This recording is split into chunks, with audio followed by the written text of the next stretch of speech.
Imagine a young werewolf woman, Rossi, looking forward to meeting her soulmate on her 16th birthday. But fate has a cruel twist for her. Her mate, someone who should be her protector, turns out to be a ruthless enemy, threatening to harm an innocent child. Chapter 1. After running for almost 1 hour, my wolf decided to give me control back over my body. Quickly shifting into my human form and changing to a long t-shirt and shorts, I ran towards my house. Bossy, where are we going to run next? I am not satisfied with this much. Soon, Ruby. But now we have to go to infirmary. I answered her. Okay, but promise me once we are back we will go for a run. Promise, dear. Ruby blocked me out. She is my wolf and my best friend. After taking a long shower, I put on my black high-waisted jeans and blue shirt. Taking my purse and car keys, I walked towards my blue Mercedes. The infirmary was a half-an-hour drive from my house. I live near the border of the pack where very less pack members reside. Let me introduce myself. I am Rossi Marker, head pack doctor of White Moon Pack. My family died when I was 10, but my wolf always was there for me when I was all alone. Wolf and human takes much time to bond with each other, but my wolf is unique. It only took us few minutes to bond with each other. Ruby's fur color is red, but in moonlight it glows dark pink, which is unnatural. She tells me not to worry about it, but how can I not, because nobody has ever heard about this type of color wolf. Rossi's wolf. Parking my car in the parking lot, I walked inside the infirmary to my personal cabin. Miss Rossi, will you please check on the patient at 125? She is in serious condition. A nurse informed me. Okay, I am going. I walked to room no 125, putting on my white coat.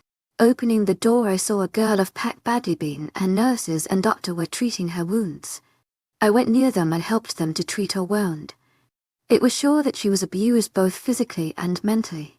There was a silver band in her hand which was piercing through each finger. Shift her to alt now. We need to arrange operation soon. After 2 hours of operation, she was out of danger. Her family was sitting near the room. Dr. Rossi, how is she? A middle-aged person, maybe her father asked. For now she is out of danger, but we can't say anything until she wakes up. I answered and gestured them to come to my office. Alpha and his son Liam were waiting there for us. I took my seat and gestured her family to seat in couch. Now explain how my pack members in this condition. Alpha asked them. Chapter 2. We found her in the basement of her mate's house. They started. Ruby whimpered hearing the word mate. I hold on my position. She found her mate 2 months ago, and decided to shift with him. He is a member of Shadow Pack. We never got any calls or message from her. At first we thought it was because of mate bond they were avoiding us. But as she was our only daughter, we decided to go and surprise her. But when we reached there, his mate told us that she went to a friend's house. His behavior was a little rude, but we never minded. He took us to guest room and went to market. We were sitting on the living room when Labia Y heard some voices. We decided to check, which led us to the basement. Where? He broke down into crying. His mate, I think her name is Labia Y, comforting him and completed. She was lying there all beaten and bruised. We soon brought her here. Shadow Pack was half an hour from here if we run in our wolf form. We are calling their alpha and discuss this matter with them. When do you think she will regain her conscious? Liam looked at me. Can't say, but it may take her some day. She is not strong, neither her wolf. It will take some time, maybe 24 hours. And if not, she may lose her wolf. Hearing this, both the parents started crying. You need to be strong for her. She needs you. Justice will be done for her.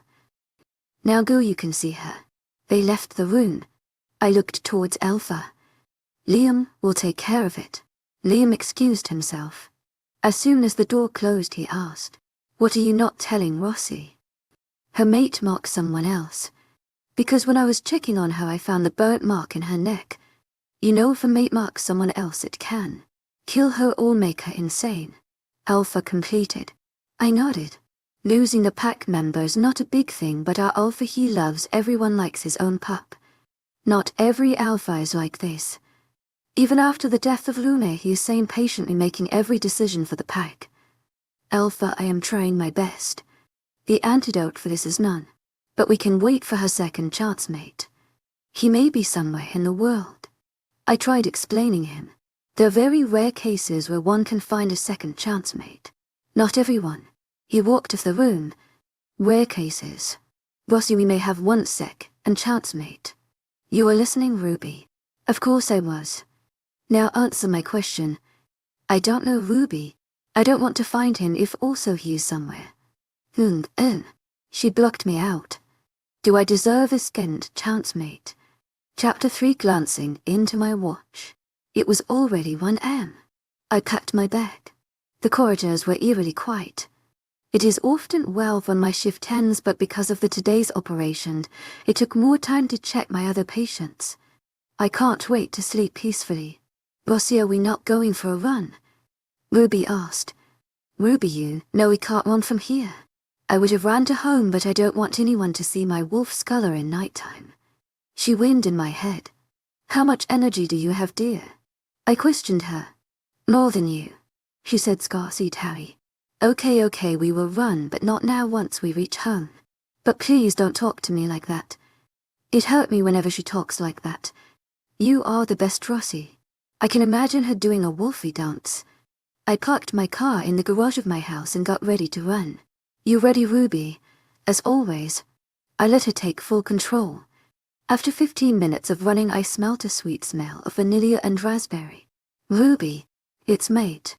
To my agent extraordinaire, Madeleine Nilbay. Heartfelt thanks for your unfailing patience, enthusiasm.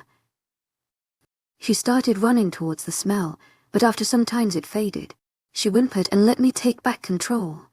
Second chance, mate. The moon goddess really blessed me and gave me another chance. I started walking towards the house. We will find him, Ruby. She just hummed. I don't want a mate now. But for Ruby, I will have to do it. She is the last person in the world that I want to upset. She is the all I have left in my life. I will find him, even it will take eternity. I waked up late in the morning, because my dear wolf doesn't want it to go for a run. Reaching in the pack INF I first went to check on the girl. Liam was sitting next to her. What the hell is he doing here? Liam, what are? She's my mate. He blurted out. I was shocked to hear that. Liam was a playboy, and everyone in the packs knows that. I checked her. It was a miracle how fast her body was healing. You know, she's my patient. She has been through so much. I don't want you to hurt her because of your nature. I said him. I know I am not good enough for her, but I will try and will fight till I have her. Just be patient with her. Walking out of the room, I heard Delpha's voice in the pack link. Liam has found his mate, but she is not in a good state. I hope that the pack will treat her nicely. So Liam found his mate. Rossi's go on a search for her and chance mate. Chapter 4. Why Alpha called me. I knocked on the door of Alpha's office. Come in. I entered the room. Alpha, you called. He nodded and gestured towards the seat in front of his. Rossi, I want to thank you for everything you have done. If it was not for you, then your future Luna would have never survived. It's my responsibility, Alpha, as a pack's head doctor. I have to take care of our people. The royal pack is coming here to check the pack's working. And as the head doctor of the pack, I want you to be present there. I looked at him weirdly. What I have to do, Alpha, there? He stood up from his seat and walked towards the window. They will be here in 1 week, be ready. I wanted to protest about it. Because my patient needs my time, not the royal pack. Your patients will be taken care by other staff there. Now go.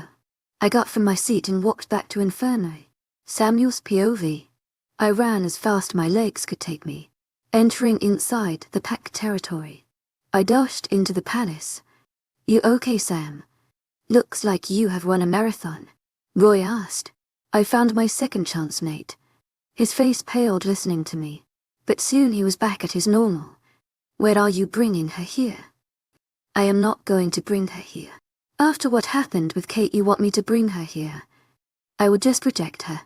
All of these girls are power-hungry bitches. I am not going to give her any chance to come near me. It hurt me so much when my other half betrayed me. Not all, dear. Some of them are. Nancy was never like that. Give that girl a chance to prove herself. If you found her like Kate, then reject her, and if not, you are going to win her. He's sad because of me. I can't say that he is not right, but don't think much, son. Moon Goddess gave you a second chance because you deserve it. I looked towards the voice and found Uncle standing near the door. I bowed my head in respect. He came near me and said, "Not everyone is lucky in this world to get a second chance." He then turned towards Roy and gave him a small smile. "Test her, is she really a nice girl?" Roy said. How they both smirked at me. Oh no. Chapter 5. I don't know why Alpha want me to meet the Royal Pack. Because I have more important stuffs to do than welcoming the Royal Pack. Stop complaining, Rossi. We are getting to week's holiday. So much free time, so much fun. Ruby screamed with happiness. Ruby, can't you see the Luna's condition? She needs us. And what about our other patients? I argued with her. She didn't reply because she knows how much serious I am with my work. We can visit them every day for some time. She whispered. I am going to that. You know you don't have to whisper because you are in my head. I laughed while saying, yeah, whatever. Bye, I am going to rest. Okay, bye. Wait, she screamed before I could block her completely, which gave a sudden headache. Everything fine, Ruby. I love you, Rossi. She blocked me. This wolf. I smiled at myself. I unlocked the door of my house and regretted the decision. It was a mess caused by me.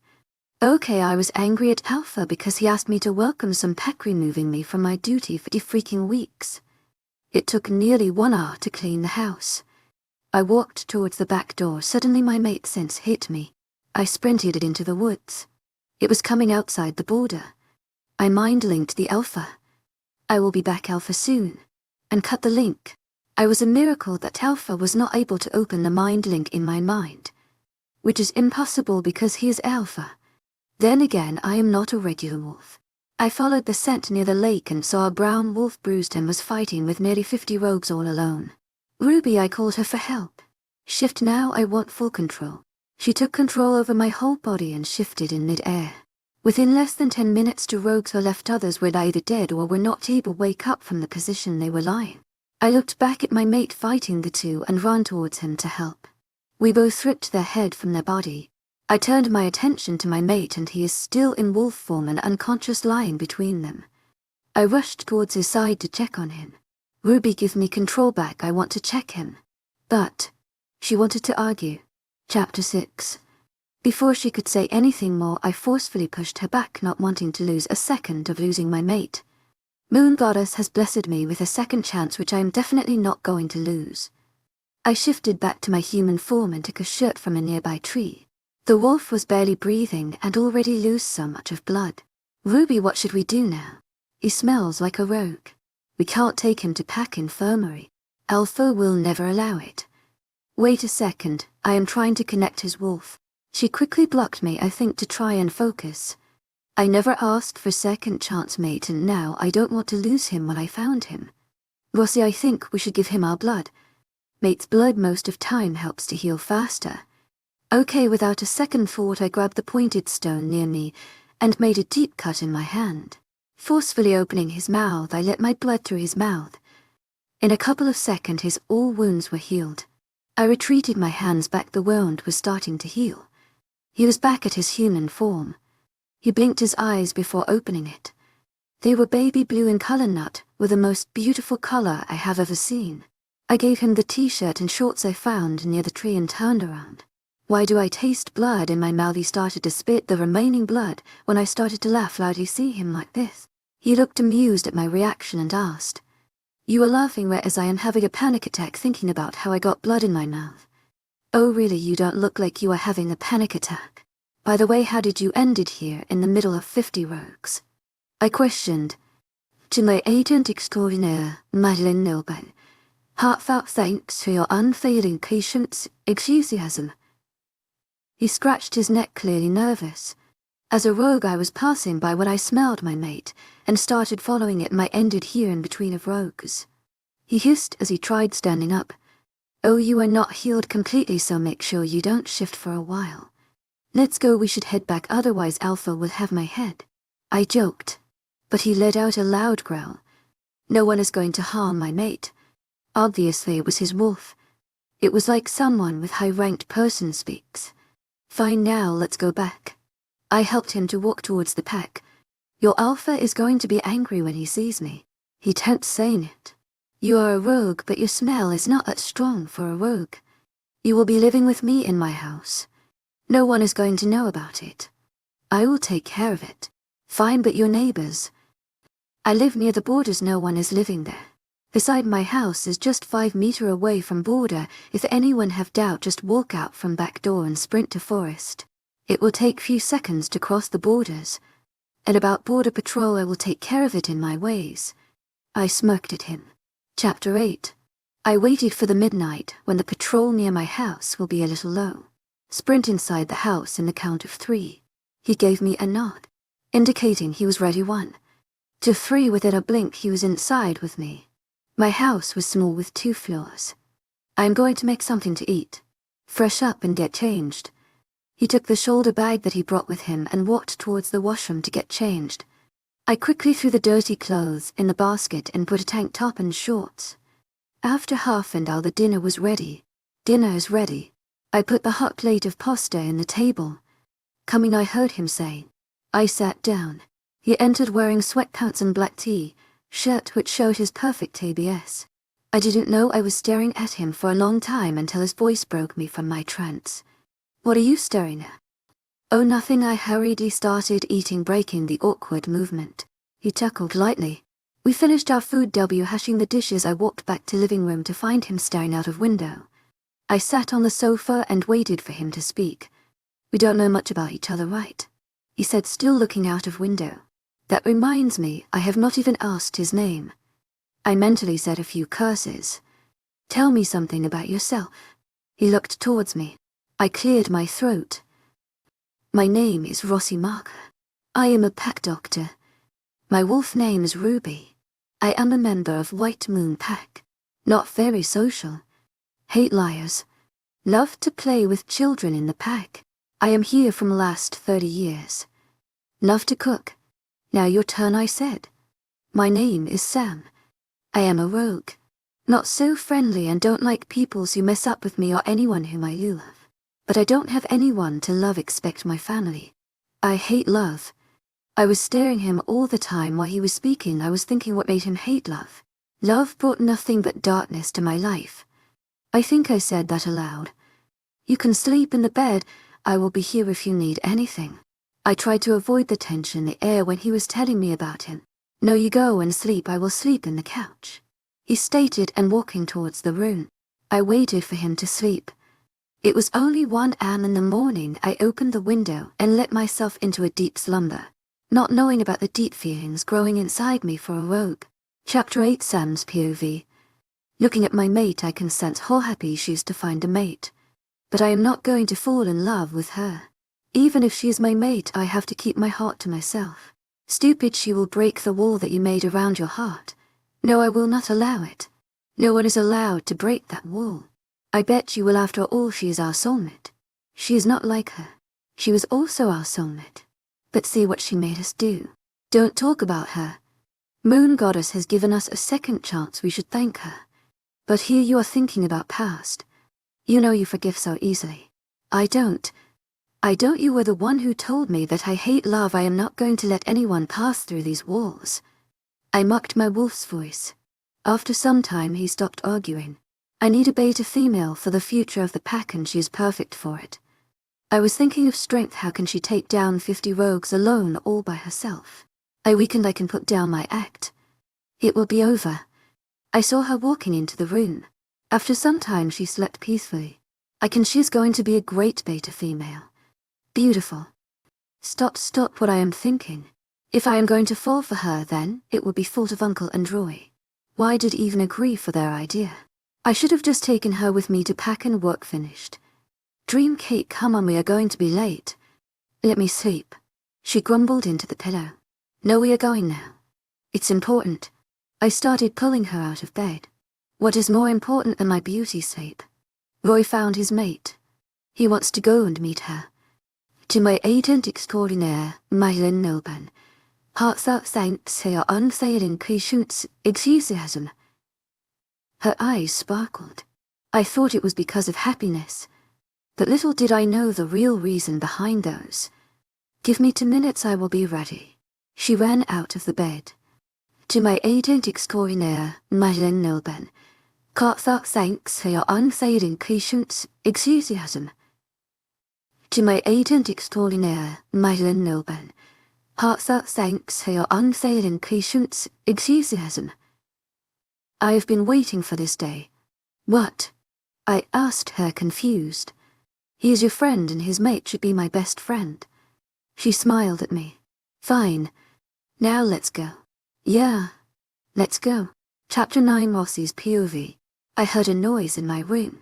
Opening my eyes, I saw my mate whimpering in his sleep. His eyes were closed tightly. He was having a nightmare. I slowly sat beside him.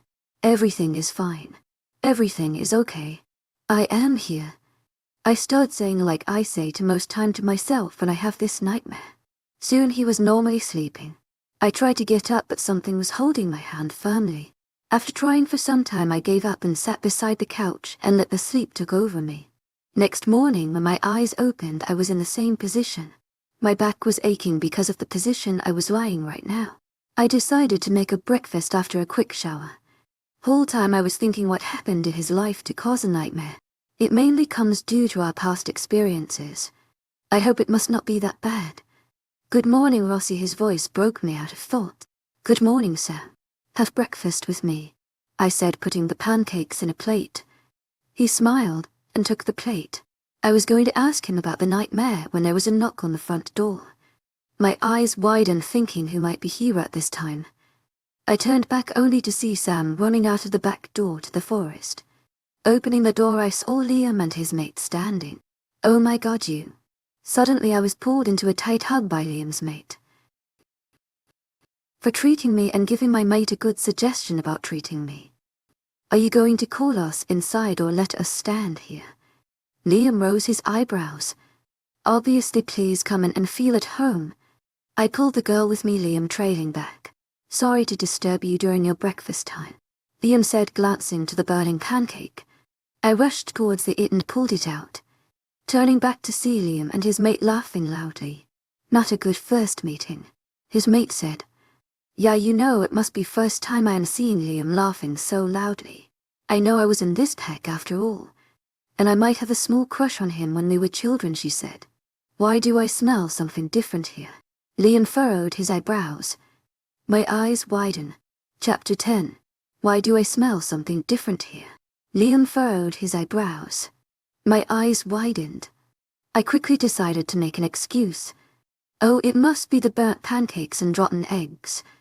I laughed at myself. Why did you not put them outside? Liam's mate asked. Oh, I was tried so much to even wake up this morning, so. By the way, where were you yesterday? Father told me this morning that you didn't open your mind link. Liam asked. I was not feeling well. You know how much I love my work. When Alpha decided to give me holiday for nearly 2 weeks, I lost it and went to forest to clear my head because my house looked like it hit an earthquake. I answered. Okay. I think you should rest. This must be your first holiday in 30 years. And the lunar ceremony is in 1 week, so please come. Liam said. Do you not think this is little too fast? I asked, glancing at his mate. I am okay. My wolf is very happy to have a loving and caring mate. Then I am fine with it. But if this idiot decides to do anything without your wish, you can tell me. I will happily kick his ass. I grinned at her. Liam raised his hand in surrender. Okay, bye, we should leave now, she needs rest. Fine, take your meds at time and don't forget about the checkups. To my agent extraordinaire, Madeleine Nilben, heartfelt thanks for your unfailing patience, enthusiasm. I made sure they were at safe distance before closing the door. A scream left my mouth as I saw Sam laying on the sofa. Hearing my scream, he went on alert mode. When did you come back? I asked, not sure how fast he was inside, when I was literally standing nearby. Just a few seconds ago, let's have breakfast. He shrugged and walked back to kitchen. I was standing there dumb. He's surely fast. So, what are your plans for today? Nothing. Alpha banned me from my duty for 2 weeks. I think why the royal pack even needs to come here. To my agent extraordinaire, Madeleine Nilben, heartfelt thanks for your unfailing patience, enthusiasm. You know royal packs travels to each pack to see if the packs are working perfectly and treating their members nicely. If they will not do this, the packs will not treat the people rightly. Many innocent people will suffer. The Ongaza and other members will not be treated equally. The higher rank wolf will take advantages of the power that is given to them. This may lead to war, because when the pack members goes against the order of an alpha, they are only to option go rogue or die. Do you now understand the importance of this trip? They don't do this for their enjoyment or fun, but is their responsibility, he explained. I was stunned to hear these things. It was obvious that it was a common sense, but these details. How did you get to know so much about this? Chapter 11. I was stunned to hear these things. It was obvious that it was a common sense, but these details. How did you get to know so much about this?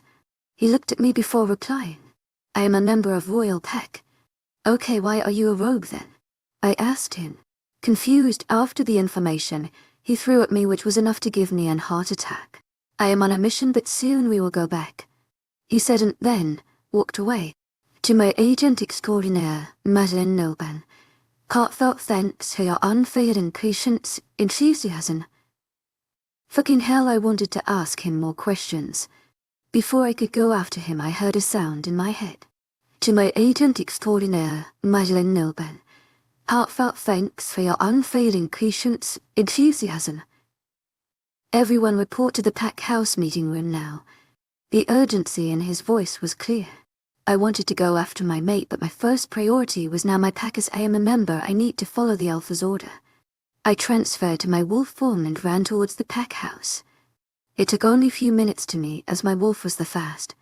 Ruby has blocked me, telling me that she needed to talk with his mate. I pulled out the crop top and shorts from the tree and was back at my human. People were filling the room. I went near Liam and his mate. Once Alpha started speaking, the room went silent. Thanks for coming on a short notice, but the royal pack will be here in a few hours and I need everything prepared. Now go and get ready. After that, the whole room went to chaos. Please be there, Rossi. I know what I did was wrong, but I have to, Alpha said from behind once everyone was out. I nodded and walked with Liam and his mate. After 2 hours, so everything ready, Liam asked. Yeah, expect me, I said, looking at my outfit. You cannot go back now, father told me they are already near. You can lend some of Cassie's dress. She will happily give it to you. He said, I guess I have no more option. I head towards Cassie's room. Cassie was Liam's mate name, which I keep on forgetting every time. Before I could even knock the door, Cass pulled me in. Liam informed me, I already have a dress ready for you. I looked at the dress she was holding and smiled. Perfect, now let's get you dolled up. You are going to stand there and greet them all. After all, you are the best doctor that is present here. And from what I have heard, you are very famous over many pack. Yeah, I answered, and waited for her to doll me up. Chapter 12. Rossi's POV. After half an hour, Alpha. Ian. I and some pack warriors were standing in front of the pack border. The Beta family were in charge of the pack house and the Gamma about the lunch and dinner. To say that I am very excited about seeing the royal pack is an understatement. I never wanted to be in near the border of Royal Pack, and now I am standing here to welcome them. Suddenly 2 cars stopped in front of them. 5 guards were out first, then a man and woman in their late 30s came out. After them was a handsome boy. Obviously they were the Alpha King and Queen Luna. But a particular face caught my attention. Alpha King. Queen Luna, we all bowed before them. Hope your journey was good. Because the path to White Moon is not that good. Alpha said, yeah, we face no problems. By the way, meet your future King Roy. He gestured towards the boy who was standing with a stone-cold face. He just gave a nod. This your future Royal Beta Sam. He gestured towards him. My eyes were minutes from popping out of socket. He revealed that he was in Royal Pack, but never told that he was a higher rank Beta. His facial expression was same as the boy. Oh God, Ruby, but there was no reply. This must be your daughter you were speaking about, Queen Luna said, coming towards me. Daughter? What the hell? I asked Alpha. Corporal Rossi. Yes, Luna, she is Rossi. She is also the head pack doctor. We started walking towards the pack house. Oh, the infamous Rossi. I heard so many things about you, the king said. Hopefully all good things. To my agent extraordinaire, Madeline Nilben. Heartfelt thanks for your unfailing patience, enthusiasm. Liam and the guards were all behind us. Yes, you are a good doctor. What I can say, nearly every pack has praised your ability. I am impressed. I must say that Alpha Moon is really very lucky to have you as his daughter. There is always a rumor that Alpha Moon's daughter is beautiful as well as intelligent, he said as we reached the pack house. I thanked them. Alpha ordered Beta to show them their room. I turned towards Alpha and Liam, giving them a look. We need to talk. Chapter 13, Rossi's POV. For us, we're now sitting in the Alpha's office. Cassie was as confused as I was. Actually, Rossi Dad and Mum always considered you as his daughter. They wanted to adopt you, but as you didn't want it to be adopted, he let you be alone. Every other pack knows that you are Alpha Moon's daughter. They know you as Rossi Moon, not as Rossi Marker. Even some of the pack members think that you are Alpha's daughter. I even consider as you my sister. My wolf is overprotective over you. Why do you think there is order patrol high at the area you live? Because we don't want you to get hurt. I am sorry for keeping that from you.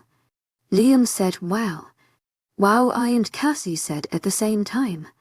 Alpha had lowered his head. I know he was feeling guilty about it. I looked towards Alpha. Liam and Cassie, can you leave? Alpha said. They both excused themselves. I wanted you to tell you about this, that I had always saw you as my daughter. My wolf even considered as his own daughter the moment you stumbled into the pack territory. That explains the fact why most of the patients from different pack call me Miss Moon. I realize the fact now. Can I ask you a question? He never waited for my reply, and asked, what is your father's name? I stiffened. It has been years someone brought about father. Noticing my uncomfort, he dismissed me without saying anything more. Our life is fucked up mess. Ruby groaned in my head. You are alive? I rolled my eyes. Yeah, I can't believe my mate is the future Royal Beta. And XY never told me that. She whimpered. AXY? I questioned her. Oh, it's Sam's wolf. I like to call him AXY, she said. Someone knocked at your door. Did I forgot to mention that I will be living in Pack House for some days? Come in, I said. Miss Moon, it's time for luncheon, Omega said. I nodded. What I am going to do now. Chapter 14, Rossi's POV. The silence in the room was very uncomfortable. Alpha was sitting at the head of the table. Liam and Cassie were sitting at the right side with the Beta family, and while I was sitting between Roy and Queen. Alpha King was sitting at the other head. Sam was just near Roy. The Queen wanted to sit near me, so she asked Alpha to change the arrangements. Soon food was placed in front of us. Alpha Moon, can we see the pack working after lunch? King asked. Why not? Liam and I will be accompanying you. Alpha said. I will be taking Roy and Sam with me. Well, Queen Luna is not going with us. Alpha questioned. No, Rossi and Cassie will show me around. You males can go around and check. We will be fine. Queen suddenly inserted. Cassie needs rest. Two voices said at same time. One was Liam, mother was. To my agent extraordinaire, Madeline Nilben. Heartfelt thanks for your unfailing patience, enthusiasm. No one said anything, they just nodded and continued. Rossi XY is trying to talk to me. Ruby wind. So talk. I can't, he lied to me that he's arrogant then, he was the Beta of Royal Pack. I need rest. I am going back to sleep, please call me when it is necessary only. Ruby said. To my agent extraordinaire, Madeline Nilben. Heartfelt thanks for your unfailing patience, enthusiasm. She might be strong, but she always wanted a second chance. And now she is hurt. I want to tear Sam's head. I glared at him as we finished our food. Sensing my gaze, he turned towards me, but the same cold expression was on. He then turned and walked away with others. Queen called me out also. She is very smart and just like a high school girl. We visited the pack infirmary, then orphanage, and also some pack members. We bonded quickly. It was near 7 p.m. evening when we headed back. The men were still not back. We went to my room in Pack House in which I was currently staying. "Rossi, I know you're Sam's mate," she said once she made herself comfortable. I was shocked at this information. Chapter 15, Rossi's POV. She sighed. "Don't lie me, I know that you are his mate. I know he does not have a good reputation, but he is like my son. Please don't leave him. Give him a chance. He is hurt from inside. Please help him to find himself back. I want to see my son happy once again. It's killing me to see him in this state. You are the one that can bring him back." "I will think," I said. "I even don't know what to do or say. A queen asking but begging you is not good." After that we chatted about the royal pack for an hour. "Good. Now let's go, everyone is downstairs," Queen said. "We had our dinner. We are leaving tomorrow morning." This was the last pack I wanted to check. Sam's POV an hour ago. "Father, we are going back," Roy said to Alpha. "Okay, we will be back before dinner." Alpha Moon and Uncle wanted to talk about their childhood days, which we were not interested to listen. "So how is your mate?" Roy asked. "To my agent extraordinaire, Madeline Nilbe.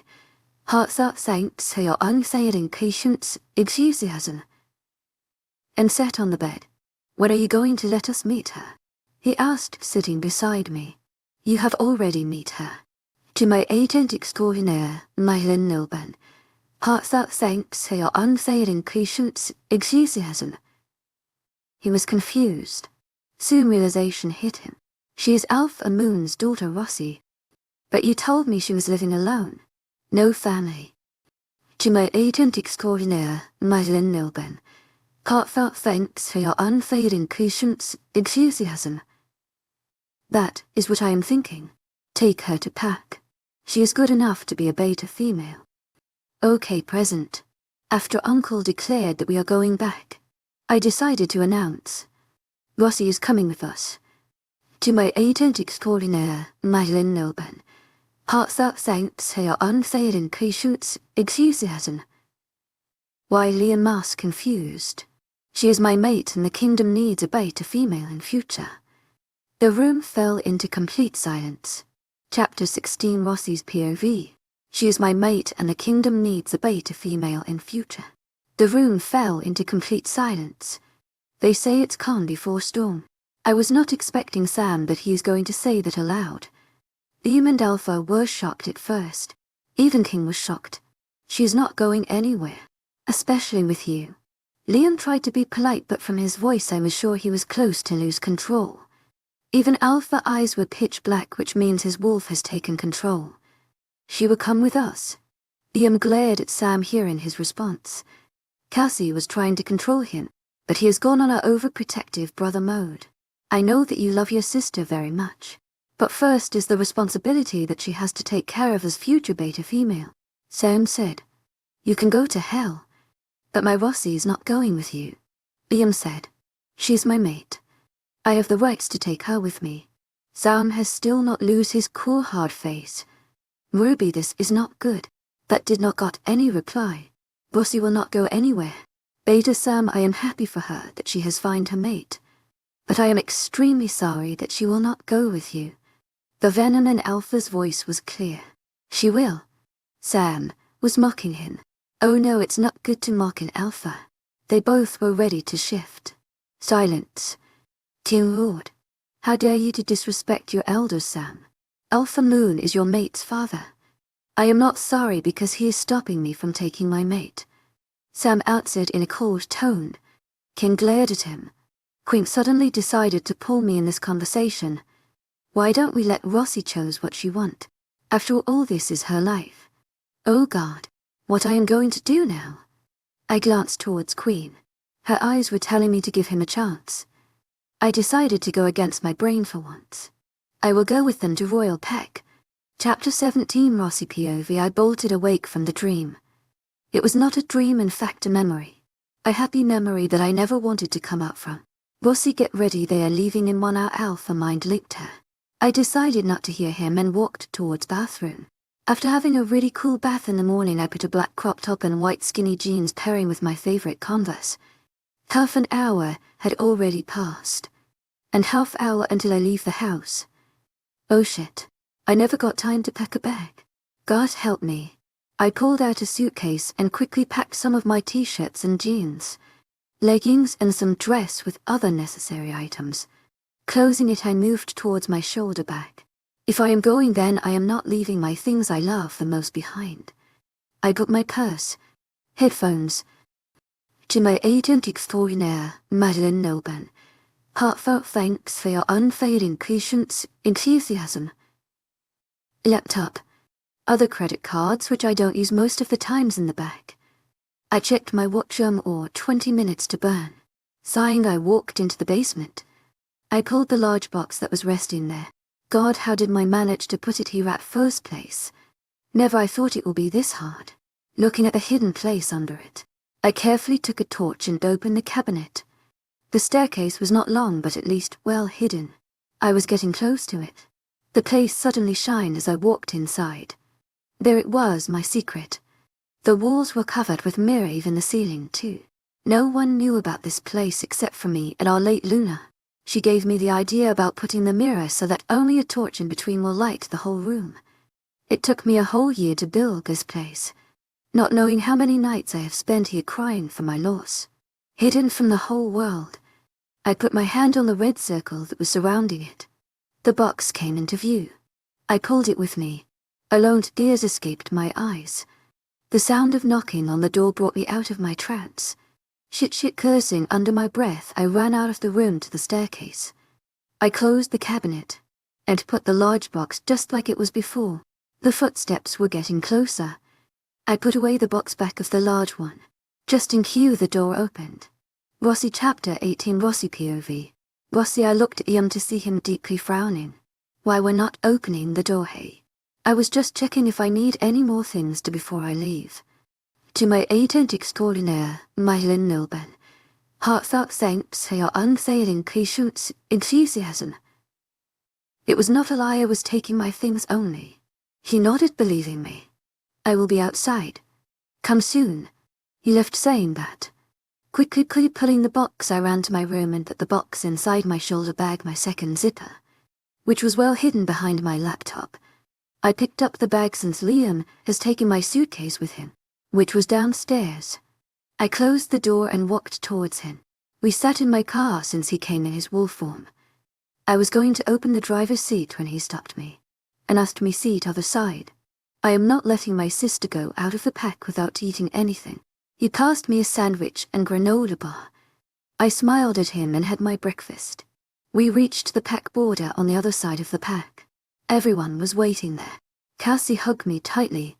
I might not have known you for much time, but I still like you so much. Thanks for saving me. I have dedicated my life to you. I smiled at her and wiped the tears away from her eyes. I am a doctor, that is my duty to help others. Thanks for being my friend. Now I don't want to cry in farewell. Smile, please. Alpha Moon walked towards me while she excused herself. Sorry, I tried my best to stop this, but I hope you will have a better life. And if anything happens, you are always welcome to come here.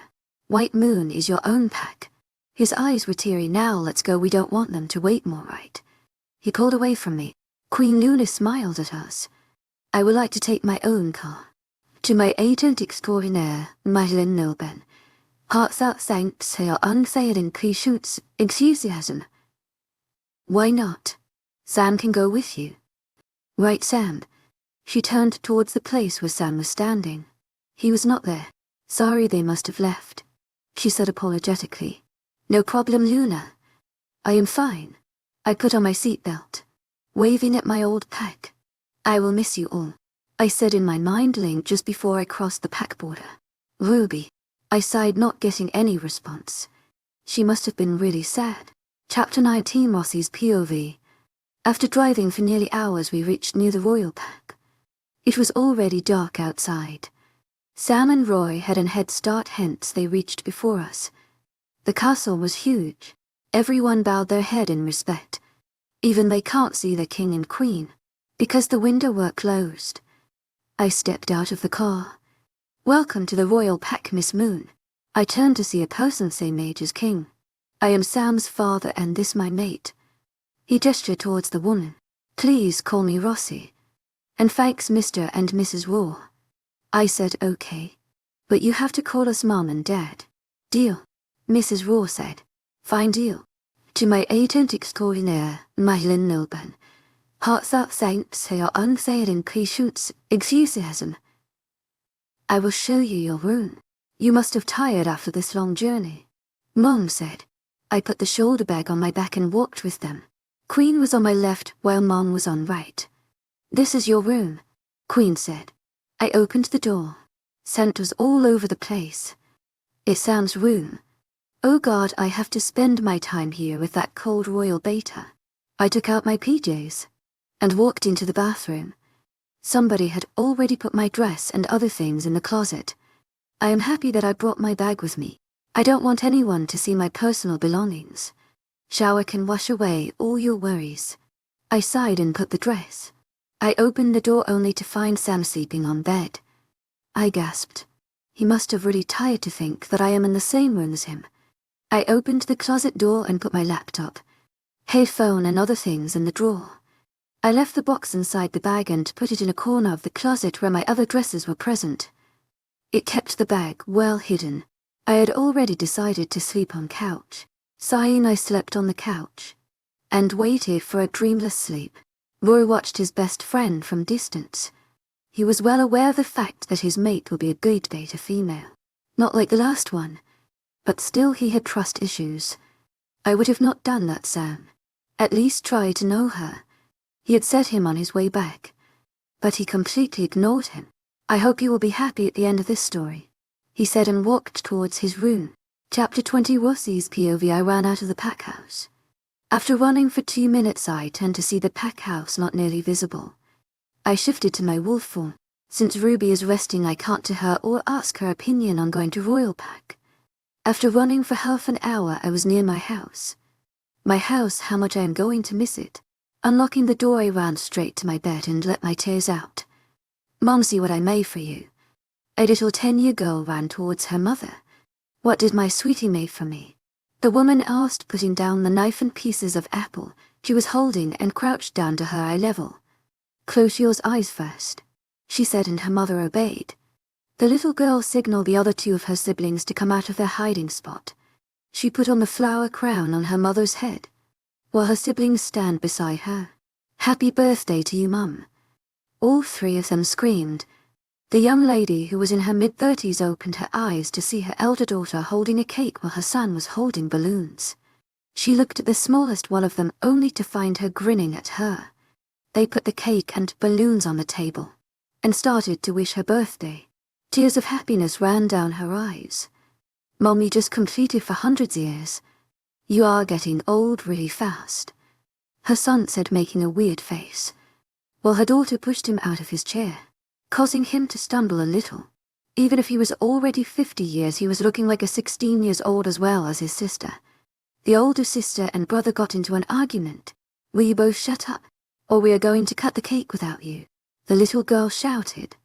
They were already over the fact that they are not going to cause any fight or they wish, but they clearly forgot about that. They both stopped their argument and put their finger on lips. The woman nearly laughed at her little angel bossy behavior. She cut the cake while her children were singing happy birthday around her. After dinner, the siblings were playing while the woman just sat there and watched them. She silently prayed to keep her children always happy and safe. Chapter 21 Rossi's POV. I woke up before dawn as always. Sam was still sleeping peacefully. I am happy that I am at least near you. I will do anything to get out of your sadness, I promised myself. He was groaning because the sun rays were hitting his face. I chuckled at him and pulled the curtains. I walked out of the room after having a shower to the kitchen. Good morning, King, Queen. To my agent extraordinaire, Marilyn Nilban. Heartfelt thanks for your unfailing patience, enthusiasm. Come have your breakfast, King said and gestured towards the seat. Do you want to join the infirmary here? Queen asked. Yes, I will love to join. Great, at least I have something to do. We had our breakfast. Mom and Ed joined us soon, so I was thinking on sending Rossi to infirmary, so that she will be continuing her job. Love, can you show Rossi the way? Why not? Come, Rossi. Mum and Queen pulled me out of the room. The drive took only some minutes. We walked around. Every doctor there greeted me. Because I am famous. Note the scars, Kim. Rossi, our head doctor, is not present here at the moment. But soon you will be able to meet him, Queen said. Now let's go and kill some time, Mum said. They both squealed in excitement as soon as we were out of infirmary. We sat in my car and they guided the route. We were outside the mall in some minutes. Shopping, here we come. They both yelled, getting me out. Was hours later. I really loved shopping with both of them. They were really cool. I never felt like I was with a queen and royal beta female. They both were like my friends. You know, let's go and eat, Queen said. She didn't wait till our answer and walked towards the food court. So tell me about yourself, Mon said. Queen had already given our orders. Oh shit. I was a head pack doctor back at my pack. To my agent extraordinaire, Marilyn Nilben. Heartfelt thanks for your unfailing patience, enthusiasm. We walked out of the place. It was evening already. It took 40 minutes to reach back. The guards took the bags to the rooms. King, Dad, Sam and Roy were sitting on the living room of the castle. Oh God, don't tell me you took Wossie for shopping, Dad said. Yeah, and we enjoyed it a lot, I answered. A look of horror crossed over Sam's face, but he quickly covered it. Oh no, we have got one more shopping, girl, Roy said coldly. Chapter 20 to Rossi POV. It has been 1 month since I was here. I had joined the infirmary. It was well maintained. I had called Alpha and Liam a few times. Today was Saturday, hence I have a holiday. The head doctor of Royal Pack was here today, so Mum said me to take leave for 2 days. The patients here were a lot more than back in White Moon, and the rogue attack from few months was not helping the problem. Every day some warriors get attacked, but none get killed. They just slip into a temporary coma.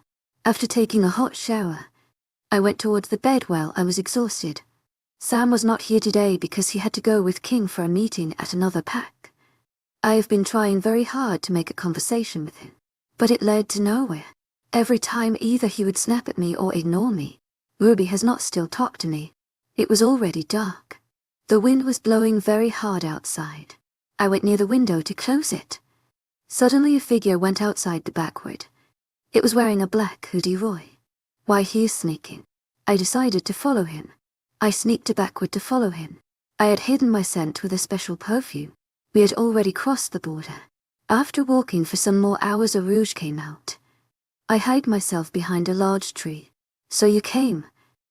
Why are you hurting my pack members? Roy said. Why should not I? I want you to leave your throne. What the hell? You know your promise. I came here, leave the girl. Roy was getting furious. Oh, big bad future Alpha King. I am a man of my words. He clapped his hands. 2 figures came out of the forest. They were holding a small girl. She was the same one who brought flowers for me. Because I treated her mom and dad. Both of them were pack warriors and they got injured during the fight. She was unconscious. Suddenly the rogue injected something in Roy's neck. He tried to fight, but the other rogue held the knife near the girl's neck. Kill the girl, the rogue said the moment Troy's body went limp. He ran away with Roy, just before they were able to put the knife. Chapter 23 Rossi's POV. He tried to fight, but the other rogue held the knife near the girl's neck. Kill the girl, the rogue said the moment Troy's body went limp. He ran away with Roy. Just before they were able to put the knife, I shifted into my red wolf and attacked them. They eyes wide, and seeing my fur glowing. I killed them within seconds. The wolf must have not gone so far with Roy. I called the girl with me and left her near the border where the patrol team will be and threw a stone at their head. They started to walk towards us. I quickly sprinted in my human form. It has been 3 days. I regret my decision of coming alone. I had quickly wrote a letter about Roy getting kidnapped, and left it near the girl. But I forget to tell them about my plan or myself. I was hunting a deer for meal when the same rogue passed near me. I quickly followed him, keeping my distance. Soon we were outside an abandoned building. Shifting to my human form, I pulled the shorts and top. There were not many guards. I sneaked inside the house. I followed him to the basement. Roy was tied there. It was already evening. I had silently killed the 3 guards that were in front of the basement. "Hello, future Alpha King," the rogue said in a mocking tone. "Fuck off," Roy said. He was badly beaten, still not loosen the attitude. "I see Alpha had did a great job. But sorry boy, you are going to die today. Don't worry, I will make it easy," he said and walked towards the table full of silver items. I silently walked towards him, while he was choosing his tool. Roy was shocked to see me here. I just signaled him not to make any sound. The moment he turned, I punched his face. He stumbled backward, screaming in pain. The guards came running. I pulled the knife from his hand and stabbed his eyes. He was screaming in pain. I quickly went near Roy and snapped the chains. Silver chains burned my hands. Ignoring the pain, I helped him to stand. I can't shift as it was already dark and Roy was here. There were 5 rogues. They shifted into their wolf form. Roy nodded at me. I kicked one rogue in his stomach and ripped the other's head with my bare hand. Let's the game begin. I pulled the silver knife. Chapter 24 Rossi POV. Roy was busy fighting 2 rogues. Other one was sneaking to kill Roy. I was at a little distance. More rogues had joined in between. Damn it. I cursed and shifted, killing the rogues in front of me. They were shocked to the glow from my wolf. It gave me time to pounce on the wolf and rip his head. Roy was stunned to see me.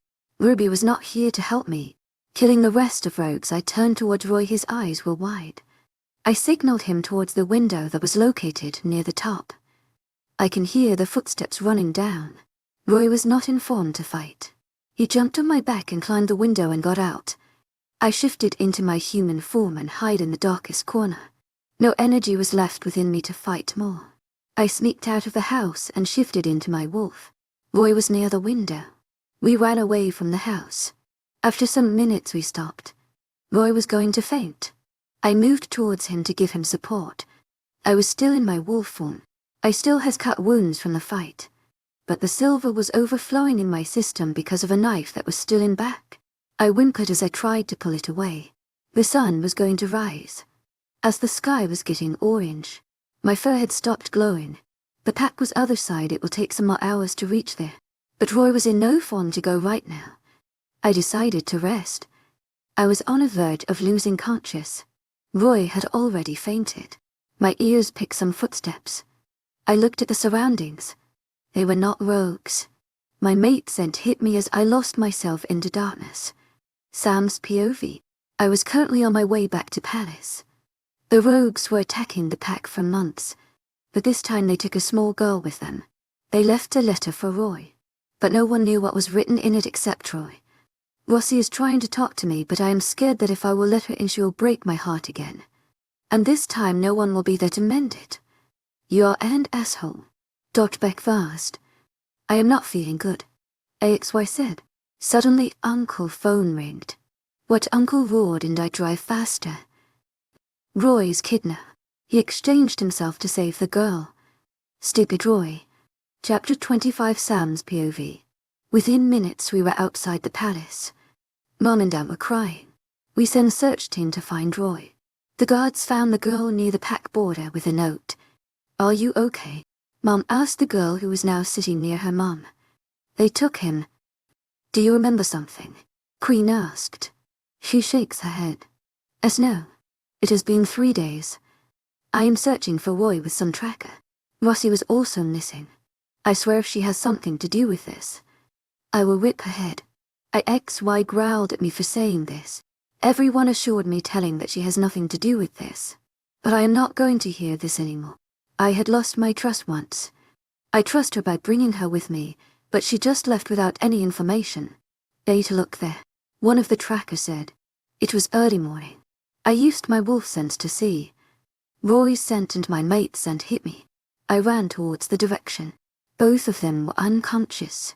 Take them back now. XY was minutes away from losing control. We speed our pace to infirmary. Jonathan, make sure both of them should be okay. Otherwise I will personally kill you, I growled at him. I nodded at Uncle and Aunt. Mom and Dad were also there. Clean all the wounds on Alpha's body. I will treat Rossi. Dive, Jonathan said. No, first treat Roy, then you can't read her. Beta, she needs treatment now, immediately, otherwise she will die. Alpha's condition is not that bad, he will be treated by the other doctor. Even his wounds have started to heal. I don't give a shit. Treat him fast. Why can he understand that she can betray her? Beta. I growled at him, causing him to instantly shut up. The nurses were treating Rossi wound while the doctors took Roy to the room. I instantly went to the forest to clear my mind. It has been nearly 4 hours. XY was growling in my head, causing a great headache. But I ignored him. Samuel Raw come to infirmary now, Uncle Mind linked me. Chapter 26, Sam's POV. I head back to find Alpha Moon and his son glaring at me. Suddenly a hard slap landed on my face. I winced at the impact. How can you be so heartless? You ordered the doctor to treat future King first, knowing that Rossi needed the treatment more than him. It was Rossi's friend. She was going to slap me again, but his mate pulled him away. Sam, I never accepted this from you. She saved more than hundreds of lives, and when she needed treatment you asked the doctor to treat Troy fast, knowing that he was already healing. It was Mom who was crying. She can be the reason Roy got hurt. Why can you never see the alternative side?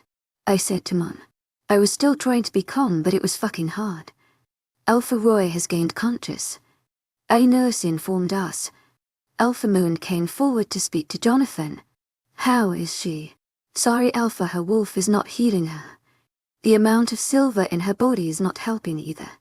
She just slipped into coma. We have to wait for a few more hours to make her stable. Jonathan sighed. I walked towards Roy's room. He was sitting his back pressed to pillow. How is Rossi? I snickered. First question, Rossi. She's still unstable. King answered. I really owe her my life. I looked at him. If she had not come in proper time to help me, I would have got killed by the rogues. Shit. I walked towards the door of the room. Sam, wait, where are you going? Aunt asked. Dad explained to him what had happened. Roy was furious after hearing this. He tried to come towards me, but doctor pulled him back and saying he needs some hours rest. Then he will be discharged. I ran away from infirmary. XY has shut me out. I can't be with her. Her carefree nature reminds me so much of Nancy. I went towards the graveyard and sat near her. You know, sis, I found my mate. Everyone is saying she is not like her, but tell me, can I let her in? I am a heartless monster. She will only get hurt if she will try to get near me. She is very beautiful and kind, just like you. But I can't love her. She reminds me so much of you, but she's not you. I will be back, I can't stay here any longer. I am sorry, Rossi, but next time we will meet you will be no longer my mate. We will be strangers because I am going to reject you. Chapter 27, Rossi's POV. My body was hurting so much. I was not able to move my body. It was like I have no control over it. I could hear people talking near me, but I can't respond them. I used my full fist to open my eyes. Well, now I regret it because the white light blinded me. I tried to sit. Wait. Let me help, Roy said as he walked to me. He helped to sit and called the doctors. How are your wounds? I asked him, shouldn't I ask you that? You were unconscious for a whole week and you are asking how I am. 1 week. Oh no. For your answer, I am fine. I will be outside if you need anything. Roy left the room. Doctor walked in. Hi, Rossi. How are you feeling? My head snapped. John, is that you? Yeah, I am Jonathan, head doctor of Royal Pack, Miss Moon. John and I were in a team of head doctor during a rogue attack on our pack. He helped us to treat many patients. We lost contact when he had to left suddenly because of a serious case. He was checking my wounds while telling me what happened after I got here. My heart tight and hearing about what Sam did. You have to take rest for more 2 weeks completely. You will be discharged tomorrow, he said and left. Roy came inside. Suddenly I remembered he had seen my wolf. Did you tell anyone about that? I asked. Yes, I sucked a sharp breath, but did not about the fact that your wolf fur glows pink at night. But I want an explanation. To my agent extraordinaire, Madeline Noble. Heartfelt thanks for your unfailing patience, enthusiasm. Rossi, the door opened and Cassie tackled me in a hug. I hissed in pain. She pulled away and looked guilty. It's okay, I am fine. To my agent extraordinaire, Madeline Nilben. Heartfelt thanks for your unfailing patience, enthusiasm. You girls scared us to death. They had to put you on a life support. Liam scolded me. Your mate is an asshole. Alpha said. Mom and Dad nodded. I laughed. Everyone talked for a long time telling me how happy and proud they are. All of us had dinner together. I had to explain them from starting what I saw and was seeing them taking Roy. Now everyone out, Rossi needs rest. Roy said, and everyone walked out. Rossi, you should rest. I will be sleeping in the couch, so if you will need anything just call me. Roy said, and help me to sleep back. Why, Sam? Am I that bad? Chapter 28 Unknown. You fool, how can you let him go? The man seethed in anger. I am sorry, Majesty. We had no other option. A girl came and helped him. The rogue was trembling. He was blind because of the eye stab. You can't do a job even. I gave you the responsibility to kill him and you would come back blind. Then you have no right to live anymore. The man grinned. Your Majesty. The rogue never got to complete the sentence as his head was now rolling on the floor. Let's see how much time you can escape, future Alpha. Rossi's POV. I am now sitting on the bed. It has been a week to the incident. Sam has gone out of pack for pack business. I never got to see him after coming back. Roy had helped me very much. We have become close, like best friends. Ruby is still silent. I don't know how she will react when she will know what Sam had done. If got silent just by knowing her mate lied him. How she will feel when she will find out what he ordered the doctor. Rossi, you was owning out so much. Roy complained. Sorry. I am just missing him so much. I smiled at him. Let's go. He grabbed my hand and dragged me out of the palace. Where are we going? I asked as we entered the forest. He grinned and asked to follow. After walking for a few minutes, we were standing near a cliff. Look down, Roy said. My eyes widened as I saw the view. The whole kingdom was looking from here. The palace was situated in the middle. It's beautiful. I know it will help you to relax. You know you should have not come to help me, then Sam might have still trusted you. But they would have killed you. Think about the people who are waiting for you to become the king. You are the next heir of the throne. What will happen to the people you love? They will suffer losing you. My voice was high at the end. I put my life and Sam's trust at stake to save him, and he is telling me that I shouldn't have done that. But I don't want to live without my mate. You have a mate, but you don't know the pain you feel when your mate dies. He yelled and started crying. I held his shoulder. Trust me, I know how it feels. I said and sat near him. Chapter 29 Rossi's POV. Trust me, I know how it feels. I said and sat near him. His eye widened. What do you mean? Your mate is alive. Unless he is your second chance. I nodded. He is my second chance mate. What happened to your first mate? Only some people know about it. I killed him, I answered. Why, he furrowed his eyes. I will tell you later. I said and started walking. I have plenty of time. Please tell me. He held my hand. Do you remember the rogue attack that happened 40 years ago? It took 4 days to stop everything. Flashback. Rossi, wake up. Ruby yelled. I groaned. Let me sleep. Wake up today, we turned 16. We will meet, mate. That got my attention, mate.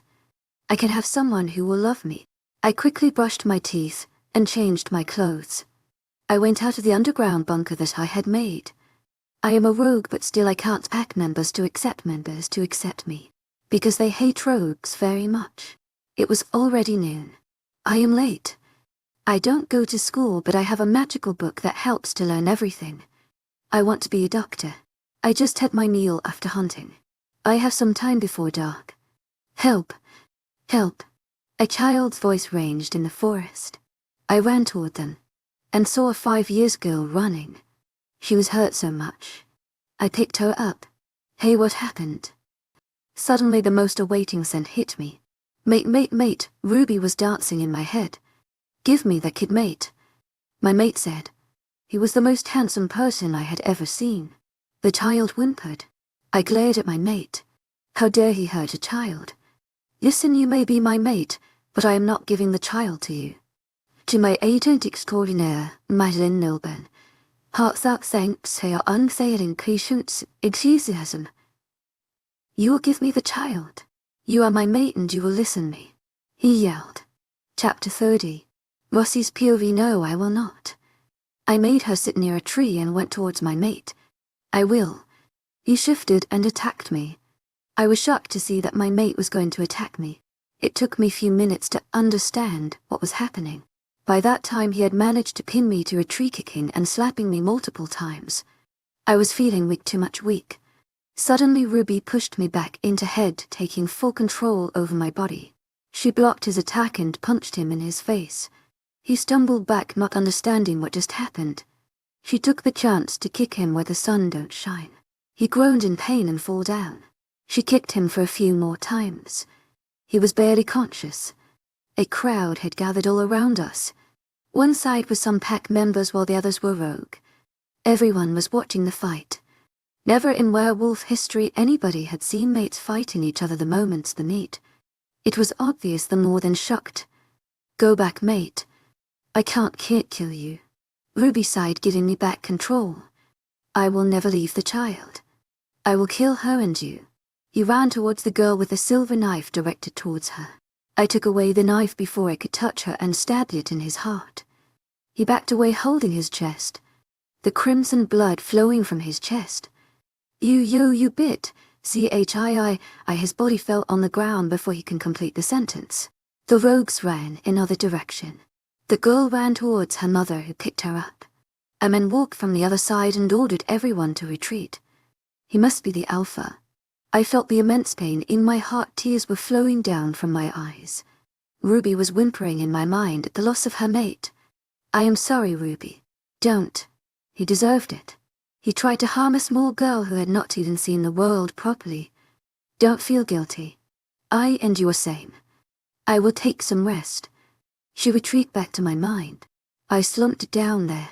The man walked towards me with his mate. It was easy to tell because of the same mark they both had. Thanks for saving my pack member, the alpha said. Baluna sat down near me and pulled me to, hugging me in process. I am sorry for your loss. You are a brave girl. No one has ever seen one fighting their mate and even kill them on the first day they meet. You saved hundreds of lives today. I cried hearing the words.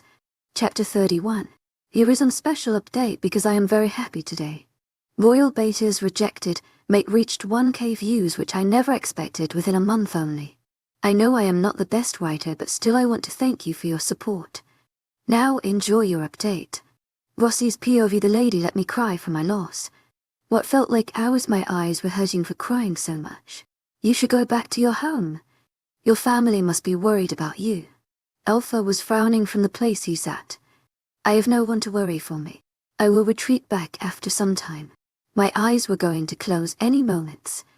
Honey, she is pretty young to lose her family and mate. I think we should take her. Those were the last words I heard from the lady before letting the darkness consume me.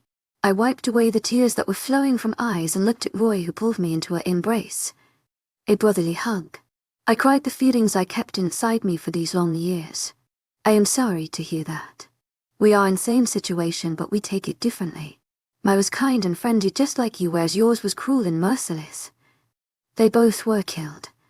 I am sorry for yelling at you. He apologized for his behavior and wiped my tears before continuing. Now you have a family and one more brother added to your list who is going to keep your cold, mate asked for hurting you. I laughed at his statement, but soon stopped, seeing him dead serious. Okay, I said nervously. Thanks again for saving my life. He hugged me once more.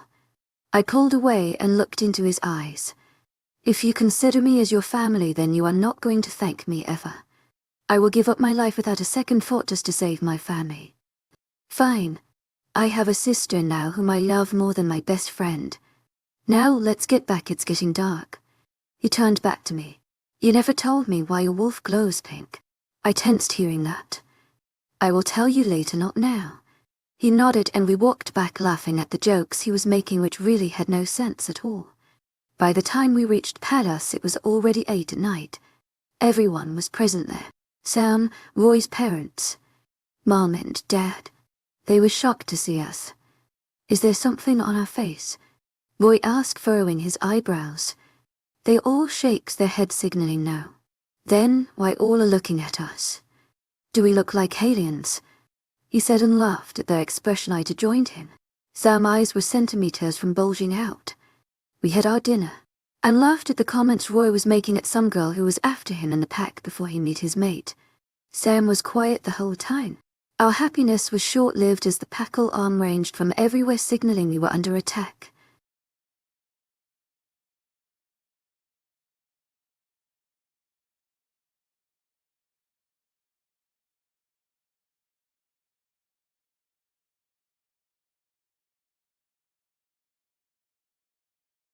In the midst of a fierce battle, I encountered the one who protected me in my childhood. But now, he stands before me as my enemy. I must make a choice, to protect him or to protect my pack. Chapter 32. Rossi's POV.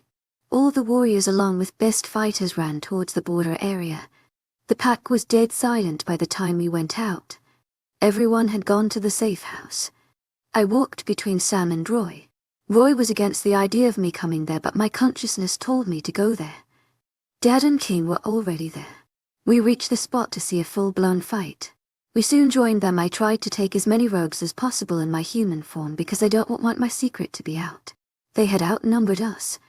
I will kill you today for taking away my family. A very familiar voice. I quickly kicked the rogue wolf in his leg and snapped his neck.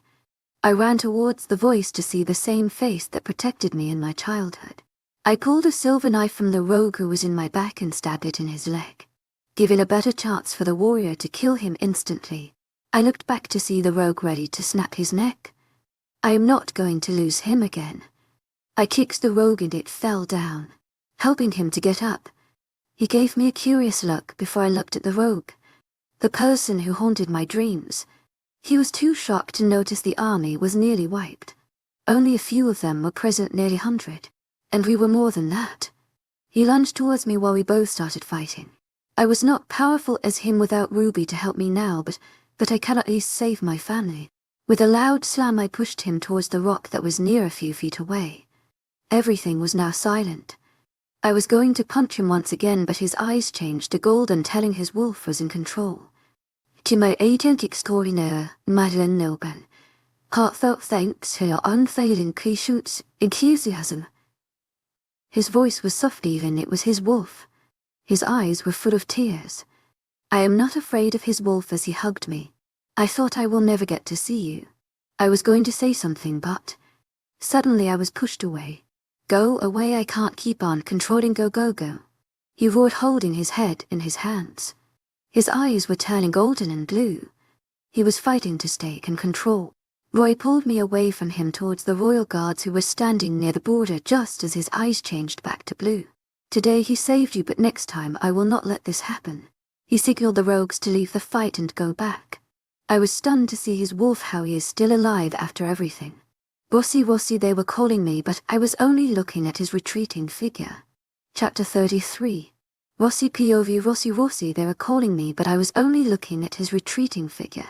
Sam was standing in front of me, calling my name repeatedly. My trance broke when I saw one of the guard near Sam holding a green substance that he was about to pour on him. It does not took me long to understand what it was. I shifted in midair, not caring about my glowing fur. Before he could pour it on him, I tackled him on ground and the whole green liquid fell on my body.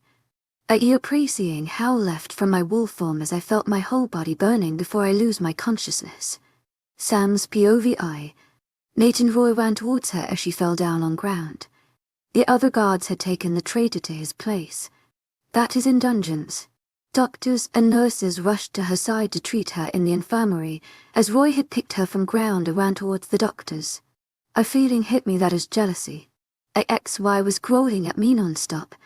I ran towards the safest place that hit me, live déjà vu. I sat there near her. I cried my heart out, keeping my head on the cold stone. I am so sorry. I found your sister today. She is none other than my mate. I know I treated her badly, but I don't want her to die. I will never forgive myself if anything happens to her. I will lose myself forever. When the Rogue King said her kiddo, I doubted that she was your sister, but got confirmed when her fur glowed. I remembered the day you used to tell me about her and what a great person she was. You thought she died with your mother, but no, she is still alive, treating everyone to give them a new life. Please help me, Nazi. I will do everything to protect her. I promised before walking towards the room where my beautiful mate was lying. She looked so lifeless and pale. Her usually glowing face was straight with no emotions. Wires and IV connected to her like they depend on her. Her beautiful blue eyes were still closed. This happened because of me. I should have never brought you here, but I became selfish and put your life in danger. But I can make it easy by releasing you from this mate bond. You don't deserve me. I took a deep breath, preparing to say the words for second time that will haunt me forever. But this time I will be guilty. Royal, future beta of the Royal Pack, reject Rossi Marker Moon as the future beta female of Royal. A hard punch pushed me away from her as I fell on the ground. Don't you even dare to say those words, Samuel, or I will not think before ending your pathetic life. Roy growled at me. Chapter 30 for Sam's POV. I looked at him before standing up. I am doing this for her. She will be free for the rest of her life. And will be more happy. She might find someone else and can have a great life and can even find her second chance mate. Roy was furious after hearing me. Before Roy could reply, Alpha Moon said, "You are her second chance mate." Everyone was shocked to hear this except Roy. What? Why she never told us anything about this? The amassed. Roy explained everyone about her first mate and how she killed him. Everyone had tears hearing this. How ironic. She is a Moon by birth, but still she never got to know about this. Roy said before caressing her hair. Her mother took her away from us before she was even born. She never got to know any one of us. Hint, she never remembered anything about us. Still, I never got to know who she really was before today. Alpha Moon had tears in his eyes after he finished explaining how his brother the Rogue King used to abuse his own wife and children. His wolf always had a soft spot for Rossi. Whenever he would hurt her, his wolf used to take control over his body and would ask Mom to take Rossi away. You might have got the hint in today's battle. Nate explained from the door.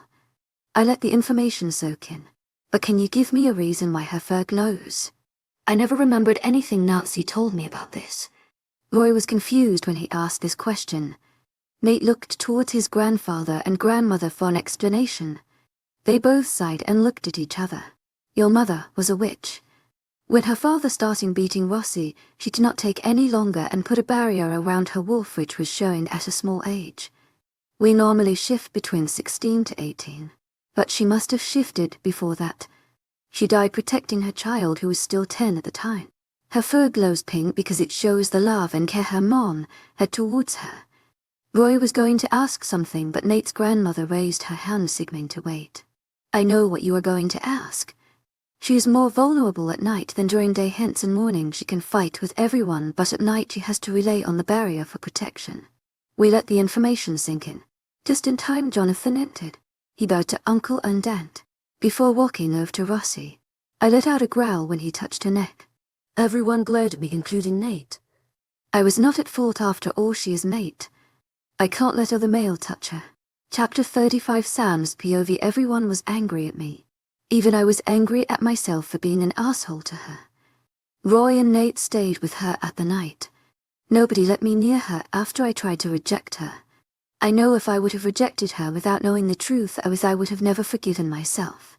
I was sitting outside her room. Her wolf was not responding to her. It is just like she never had a wolf, which is taking more time to heal her. It was nearly 3 in the morning when I felt a pain in my heart. Dr. Jonathan and other nurses rushed towards the room. I was standing near the door. Why is her wolf not responding? A nurse said, keeping her hand on her head.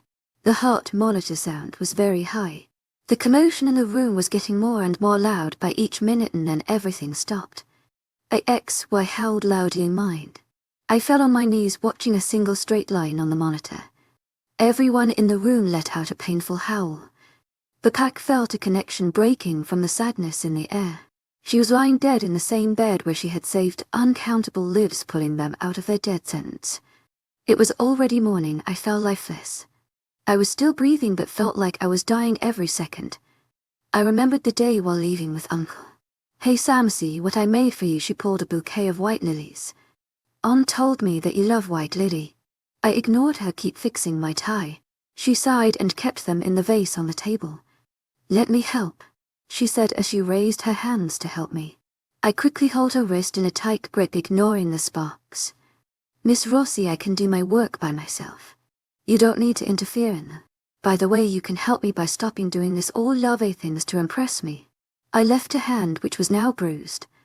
I walked towards the mirror in the closet, leaving her on the verge of tears. "Why, Sam, why? Why can't you love me? Did I do something wrong? I just want you to love me like a mate does.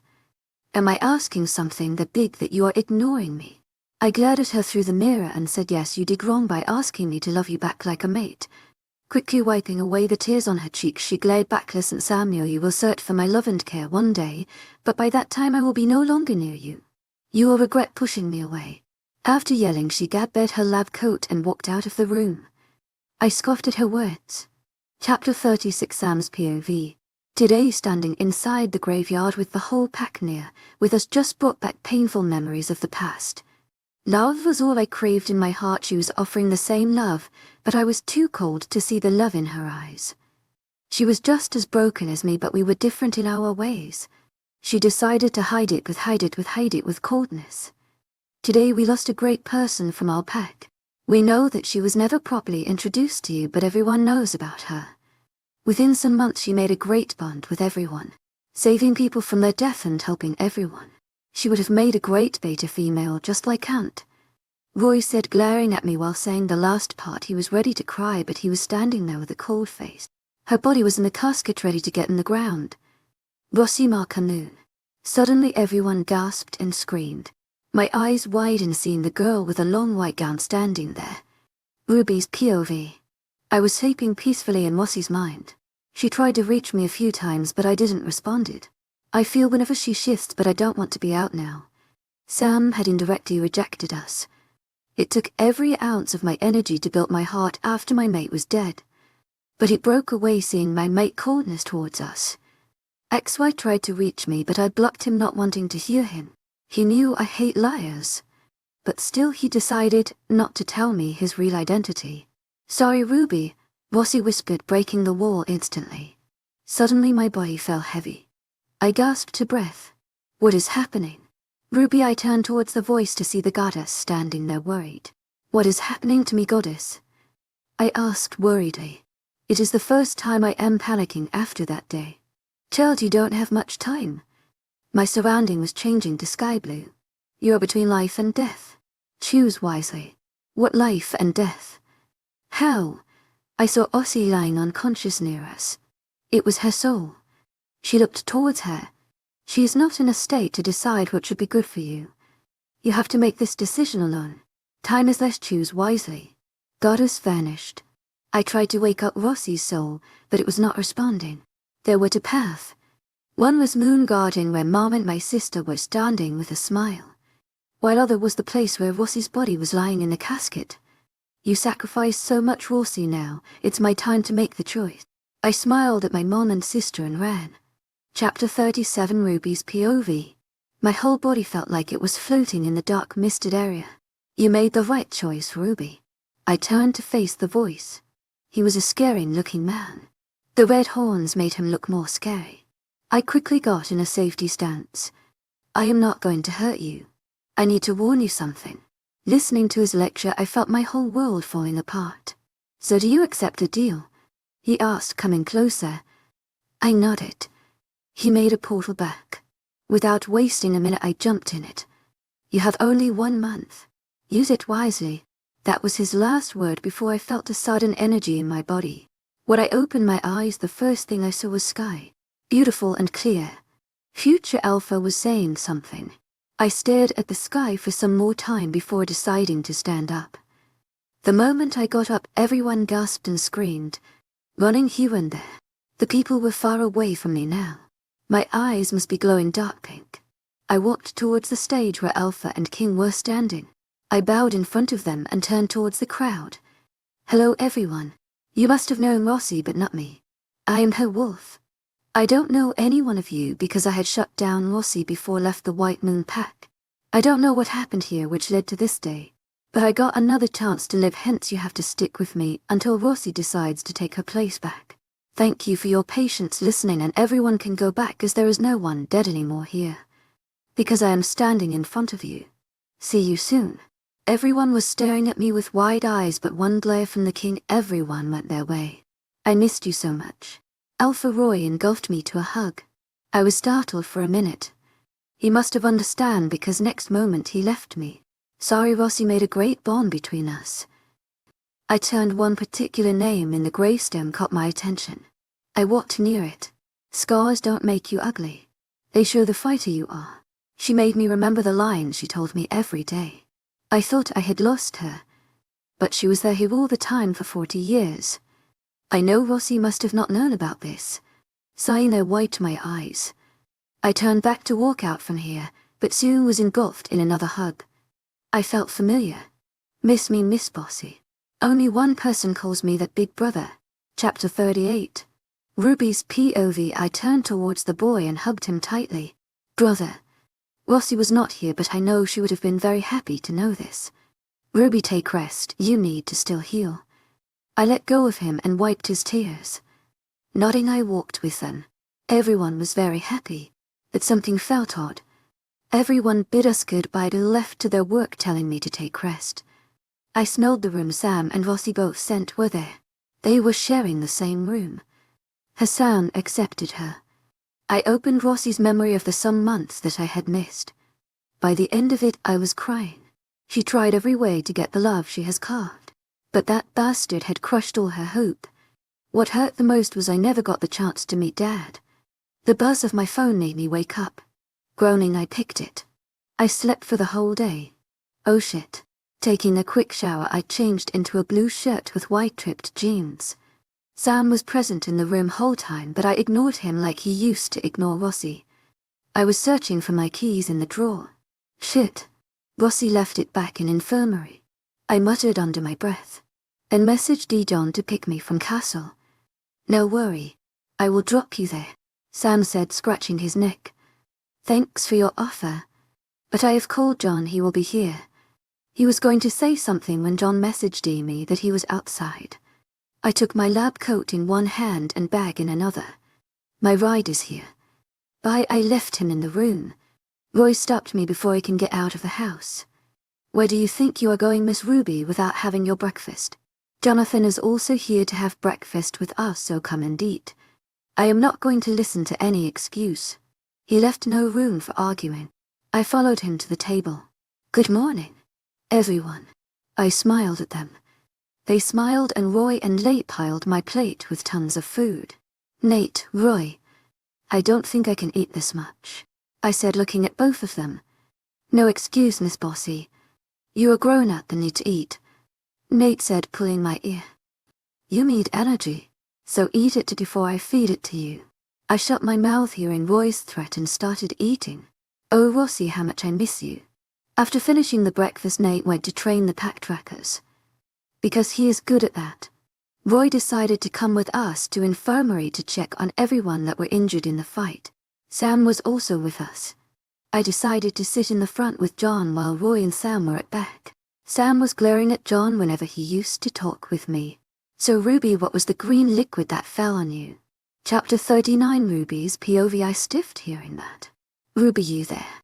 John asked. Roy and Sam were also looking at me. If Rossi would have in my place, she would have handled it more properly. Actually, it is a mixture of wolfbane with a special kind of herb, I answered, looking ahead. Oh, I have never seen that type of liquid anywhere. It had pretty bad impact. John trailed off. By the way, what kind of herb was that? It burned your hole for the moment it fell, Roy asked. It's a special plant that appears in the summer of every 5,000 years. It grows in pair. There are only 2 leaves in the plant. It is small in size, just a tetricium, but the effect it has on a wolf is very bad. If you are not familiar with it, it can cause your death. The wolfbane makes the wolf shift back to human form, and then the liquid in it sips through your skin to inside your body. It damages every blood cells that it comes in contact with. I answered their question, remembering what Rossi had written in her diary. It was a lot to take in. Now I have to make the patrol more tight. It may harm many of us. Roy was worried. Don't worry, Roy. The plant will not grow again from our 4,040 years. By that time we will be at Moon Garden. I laughed at the reaction he had. How did you know so much about it, my love? I was Sam. I glared at him through the mirror. First of all, I am not your love. So stop calling me that. And about how I got to all information about it because Rossi had mistakenly once ate one of its leaf, which made her passed out for nearly a month. She was on the verge of death by that time, but it didn't kill her because I gave up all my energy and power to her body for 1 whole year to heal her. She was left unprotected for a damn year. It hurt to see her like that. I remembered when she would cry at night to make the burning stop. This time it was mixed with wolfbane, hence it reacted even more rapidly. This was the other pair of the leaf that Rossi had ate. I wiped the tears that had decided not be in my eyes anymore. You both are fighters, John said, patting my hand. Sam growled at him. Roy glared at him. The time in infirmary passed rather quickly than expected. Many were injured and they're more shocked to see me in place of Rossi. She was far better than me in this job. I am just using her memory to treat them. When I reached back in my room in Castle, Sam was sitting on bed looking out. Ruby, I want to say something to you. Chapter 40 Ruby's POV. I don't want to listen anything. I walked past him to the closet and changed to PJs. I was not in a mood to have dinner, so I took my phone and started calling Cassie. She was a crying mess by the end of the call to hear that I was perfectly fine. Good night, Cassie. Sam was still staring at me. I turned to sleeping couch. You know there is a bed here. He was sitting near me now. There is no way I am sleeping there. Now get lost and let me sleep. When he showed no sign of waking up from his position, I was pissed at him. What the hell do you think you are doing, mister? I asked, barely controlling my anger. I was not Rossi, who was always calm at every situation. Listen, I will take only a few minutes. Please, talk to me. He pleaded. My heart clenched inside me, but then I remember how he treated Rossi, the pain he inflicted on her. I turned around and walked towards the bed. It was so soft. Within minutes, sleep consumed me. Sam's POV, I saw that. I saw that emotion in her eyes. She wanted to listen, but it vanished and she walked away. XY was screaming at me. Because of me, our sweet mate was not here with him. But I promise I am not going to miss this chance anymore. I will beg to her to forgive me. There was one thing that I missed the most, Rossi. She was here, but she was not here. There's a vast difference between them. Ruby is picky while Rossi loves everything. Rossi used to forgive everyone for everything, but Ruby was not. I will do everything in my power to get her back. When I woke up next morning, the sunlight fell on my face. The curtains were wide open.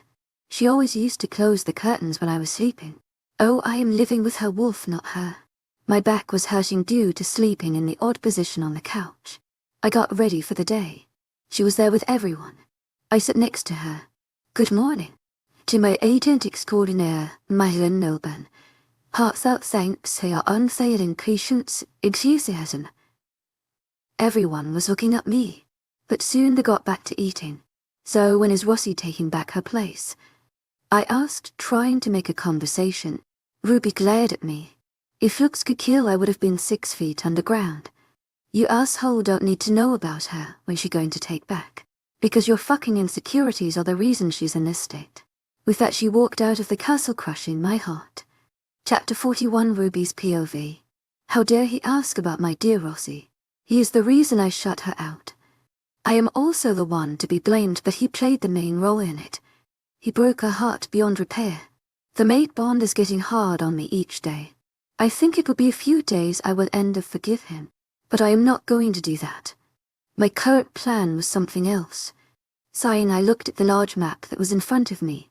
It has been 1 hour I am thinking what to do. 1 day has already passed, 29 days to go. I had to make a perfect plan and then a reliable excuse for this mission. No one can know about it. I had talked with Roy, he had gave me enough information on the rogues that can be helpful. I need someone to help me now. How can I leave Rossi for these months? Curse me. The mountains on the left side of the pack are no man's land. Something about it seems familiar, but what? The rogues reside on the other side of the mountains. No one is allowed to go there. I have to talk with Alpha King about it. I quickly folded the map and kept it inside my handbag. I know you are outside, I said to him. He entered the room with red roses.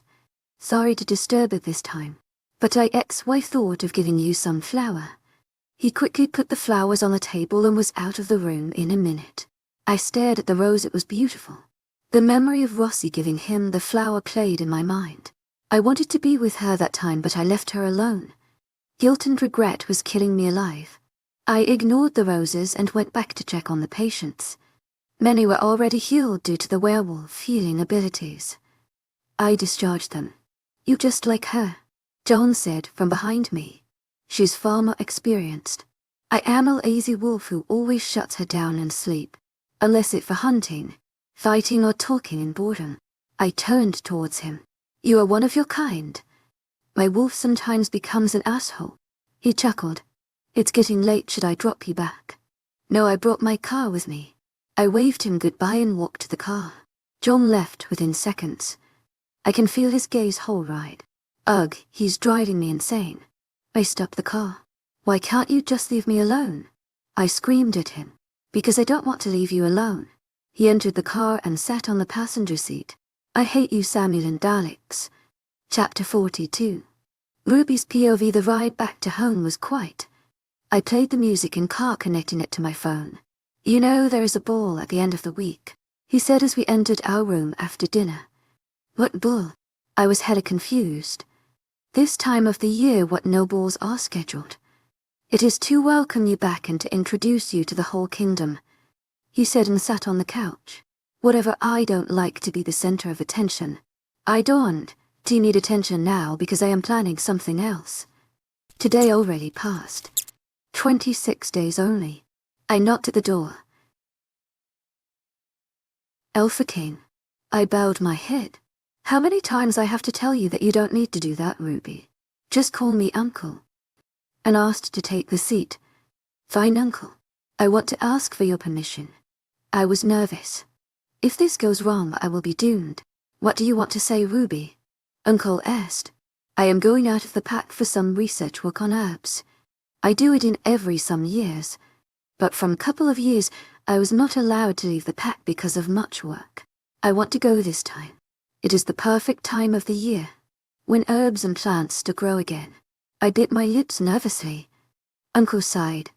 Ruby, you are still healing from the burn that the liquid caused. And the rogues are becoming more viscous day by day. In this case, I can't let you out of the pack security. I know you are a fighter and a great warrior, but if you were ambushed by the rogues, the pack will break down. You are not just anyone. You are Nancy's sister and Rogue King's daughter. And also Rossi. Please, Uncle. I promise I will be back. It will only take 3 weeks and I can cover my scent so no one can know where I went or the rogues can't caught me. Please, Uncle, please. I made a puppy eyes. He hesitated before nodding. Fine, but can you please take some warriors with you? No way, they can't find out. No, they are needed here to make sure the pack is safe. I could handle myself. And many people will only grab lot of attention.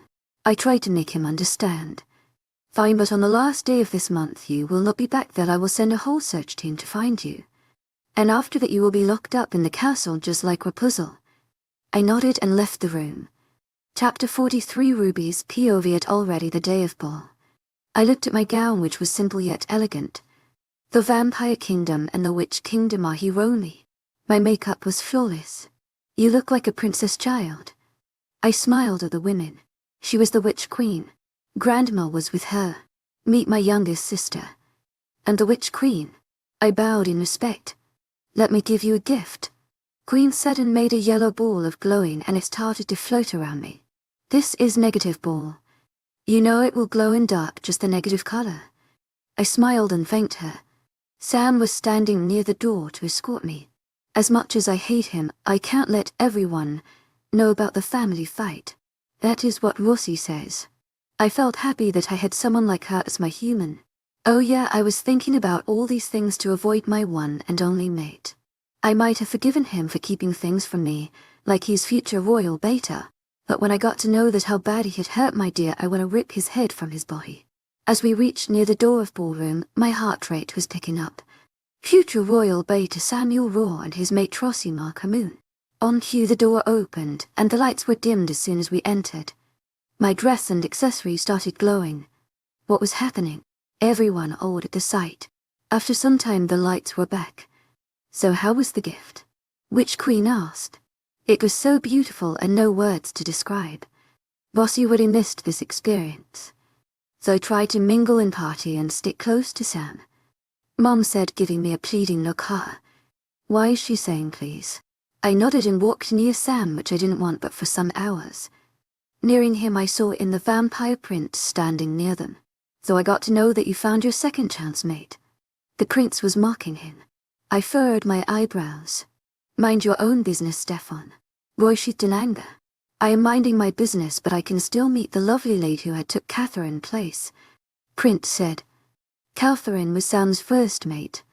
If I get my hands on that bitch, I am going to kill her in the most brutal way that is even possible. Wait, when did I took someone's place? Sam's knuckles were turning white. I walked towards him and held his hands. Nice to meet you, Vampire Prince Stefan. I am Rossi, Sam's mate. By the way, I didn't took anyone's place. I smiled at him. Chapter 44. Ruby's POV. I didn't took anyone's place. I just claimed my place, which is beside Sam. And for your concern for some Catherine girl, I would like to say that she better not be near 1 meter of radius near me, or I can't give you the garnet of what could happen. Thank you for your precious time. Please enjoy the party, and dinner is ready to be served. I said in my most deadliest voice and took Sam away with Roy following behind. We are now standing in the garden, trying to stop ourselves from laughing. But it was not possible because of the look of Vampire Prince was unbelievable and unique. Oh my, you just insulted the great Vampire Prince, that too in front of 3 kingdoms. It must have hurt his precious ego so much. Roy was laughing. Sam also joined us. Yeah, I know. But someone will break his ego in front of all the kingdoms one day. That will be the best scene to see, but for now it was best. And also I am not going back to the ball unless needed. I said, not wanting to meet a very pissed off vampire. Let's go somewhere peaceful, Sam said, and we walked inside the forest. I was having a hard time to walk with this dress that too when it glows in the dark. Both of them were walking ahead of me. We reached a clean field which was surrounded by flowers. In moonlight the place looked too much beautiful to even think that I was not dreaming. No, there is a saying, this is the place where Moon Goddess visits every year during the full moon night to visit her mate. No one had seen her, but who had believed this still make sure no one comes here during full moon. Sam said, do you believe in all this? Roy was thinking something, then said, I believe it because every year at least one time the moon shines very bright than others and the flower indicates that she is here. I nodded at him. Ruby, I heard that you are going out for some weeks to research on herbs. Roy asked. I never heard of that, Sam asked, looking at me accusingly. I ignored him. Yeah, I am leaving on Monday, and will be back after 3 weeks. Roy hummed in response. While Sam was going crazy saying me, I was not allowed to leave the room or the castle because of rogues.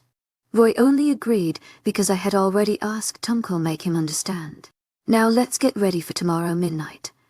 We walked back to castle. Sam was still trying to convince me to stay, but I didn't talk to him. Chapter 45. Ruby's POV. The whole day Sam was convening Roy, Uncle and me not to go. I just ignored him while Roy glared at him, and Uncle, let's not talk about it. He had locked himself as saying he has pet matters to take care of. Now he is getting on my nerves. Ruby, why don't you understand that I am not going to leave the castle and go alone? I am coming with you. I had already packed my bags. We are going tomorrow together. What a thinking about yourself, you can do anything without my knowledge. No, never. I glared at him. Will you just keep your mouth shut? Because it's annoying me, and I don't need you to go with me, so just sleep. I didn't turn to him and slept on the uncomfortable couch. Oh, how did Rossi ever slept here? My hate for him had grown from 99 to 999. After some hours the clock struck 1 and I slowly walked from the room to the main room where everyone was standing. Except Sam, he literally thought I would go in morning. Be back soon, I can't lose my sister that I just got to know. Roy hugged me. I can tell he was going to cry. Hey, I will be fine. I will be near pack borders only, but just different packs. Nothing is going to hurt me. I patted his back. After saying goodbye, I took my car and shoulder bag which has my some belonging with my box. I felt warriors following, but after some time they lost me because of my constant turning here and there. I know the South Forest better than anyone. I basically raised myself for 6 years here. By the time I reached my destination it was already next evening. I pulled the keys of the underground cabin and hid my car in the secret cave. The inside was not changed at all. It was still beautiful. Rossi made this place when she was sent back. I just gave her the idea. She basically made this small cabin. We never came back here after our 16th birthday. I was sad for her that she had to kill her only. I pulled the box out and stared at it. This cabin was near the White Moon, but still it was some 7 miles away. 20 days left. I sighed deeply before making everything back at place. I am going to rest today, and from tomorrow I will start my mission. Opening the box, I stared at the ring that Mummy gifted me on my 10th birthday. It was beautiful. She asked me to give it to my mate when I will find him.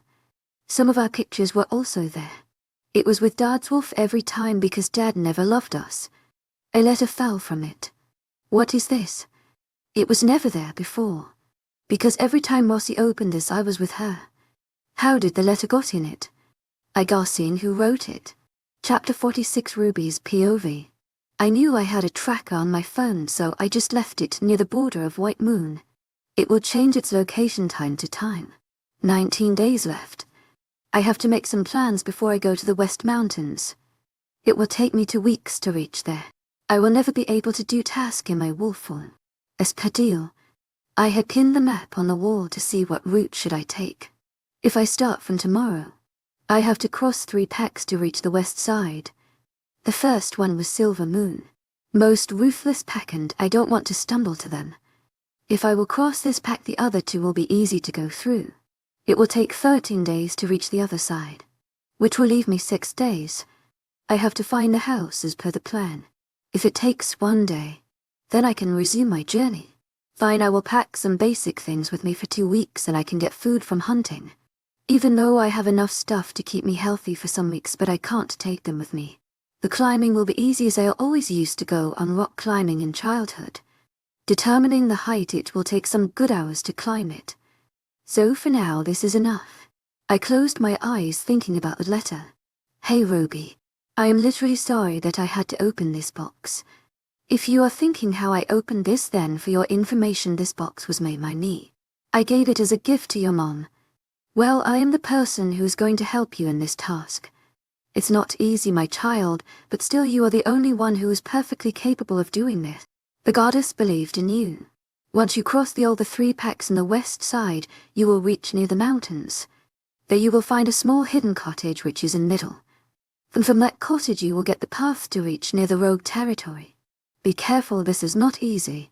But give your best. Witch Queen. She will not be here physically, but she had prepared everything for me. I knew someone was going to help me in this mission, but never knew who it was until I opened. She was a witch, but I can trust her. After all, she is my mother's aunt. I am happy if something happened to me, she will be there to tell everyone about my mission. I will go tomorrow. For now, let's rest. I promise you, Rossi, your sacrifice will not go invalid.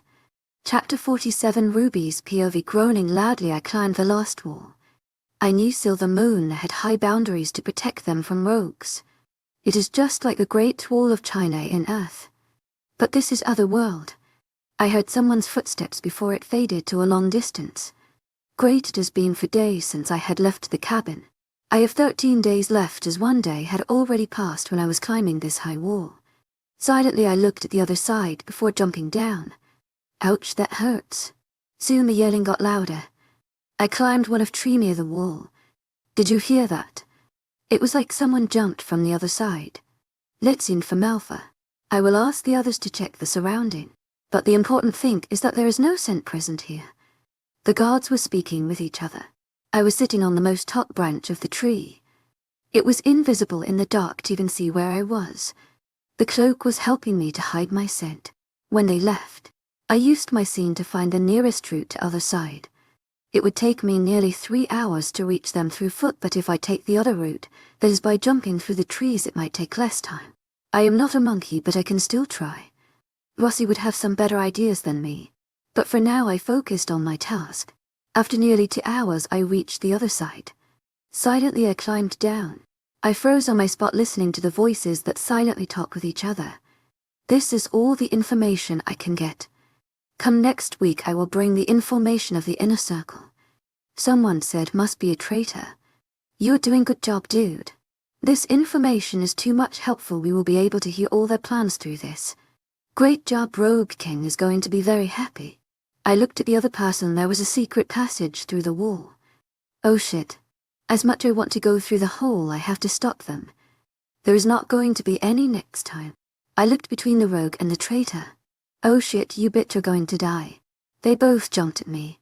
I kicked the one in the stomach while punching the other in his face. I had taken down more than 50 rogues in my wolf form at once, but in human I can only take down 5 to maximum. Soon enough there were warriors surrounding us. The rogue was unconscious while I had pinned the traitor to a tree. You think you can betray your own pack and no one will know. The truth is bound to come out one day, mister. I kicked him one again and turned back to me to silver eyes. I froze there for a second. Chapter 48 Ruby's POV Alpha.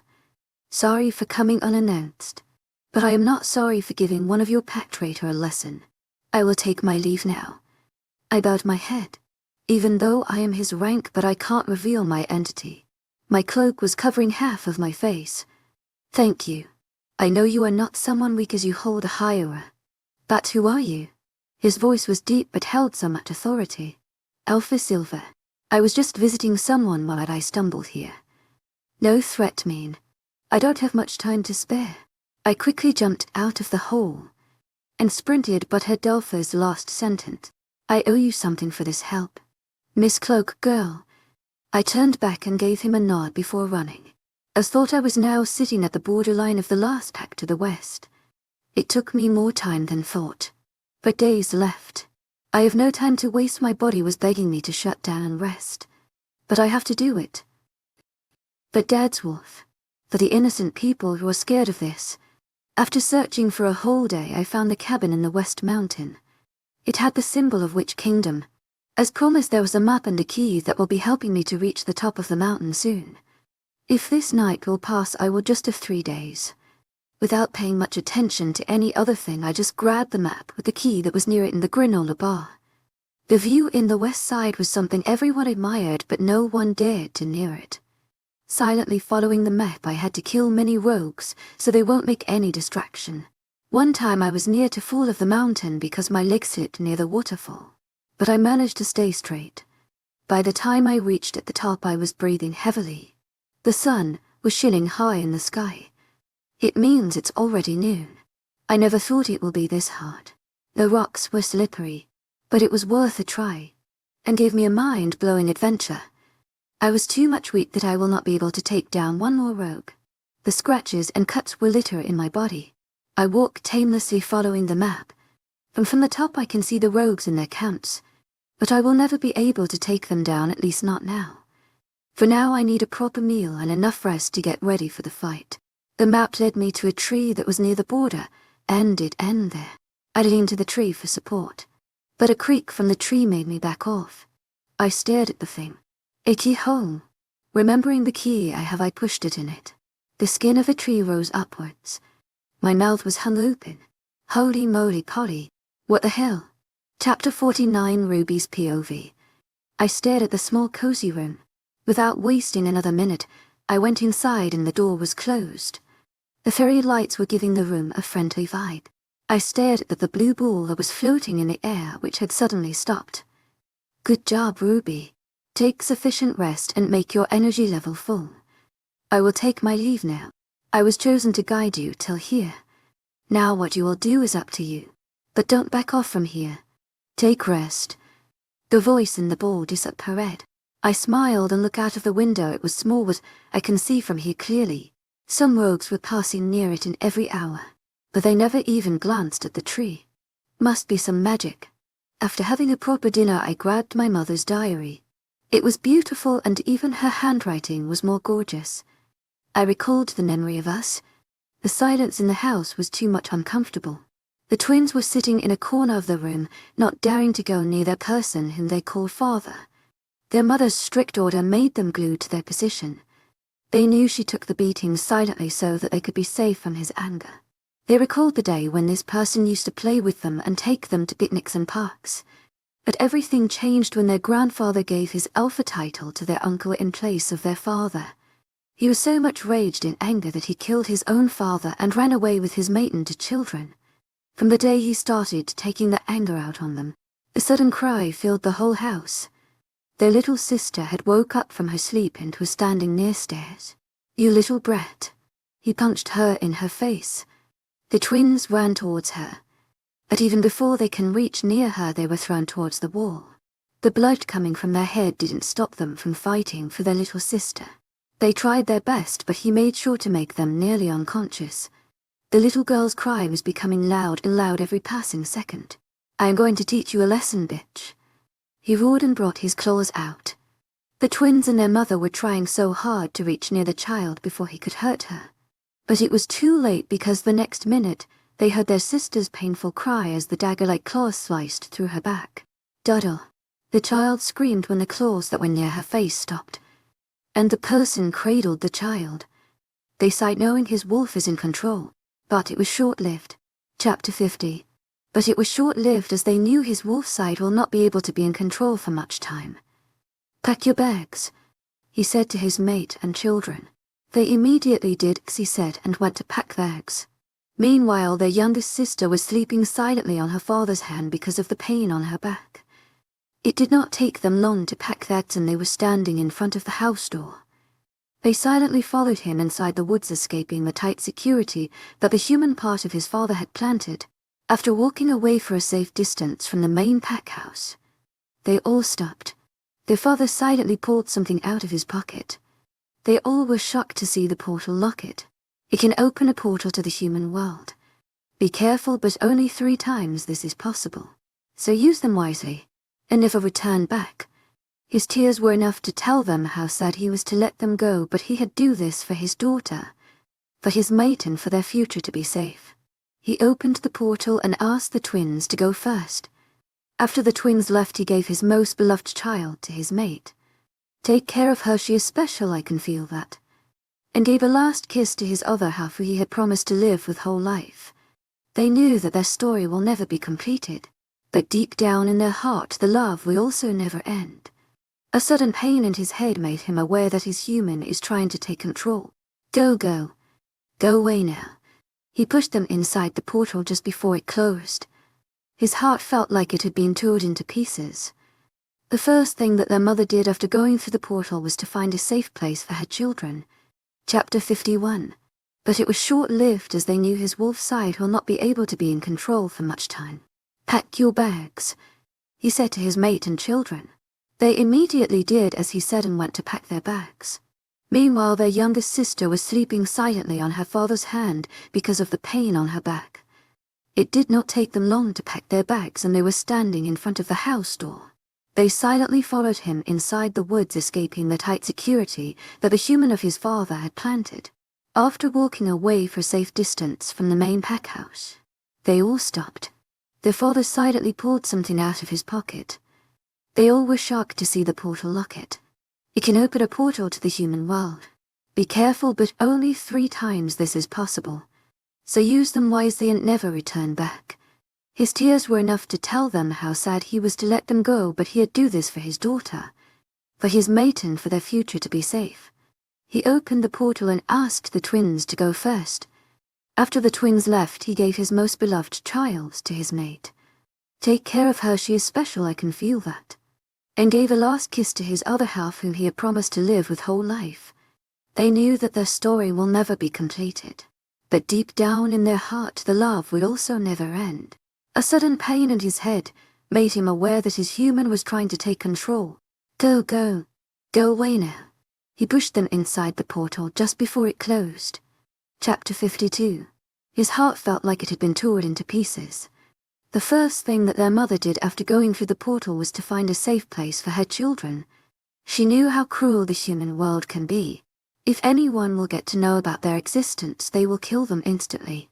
so she decided to make a small house near the woods, so her children can safely run there whenever they wanted.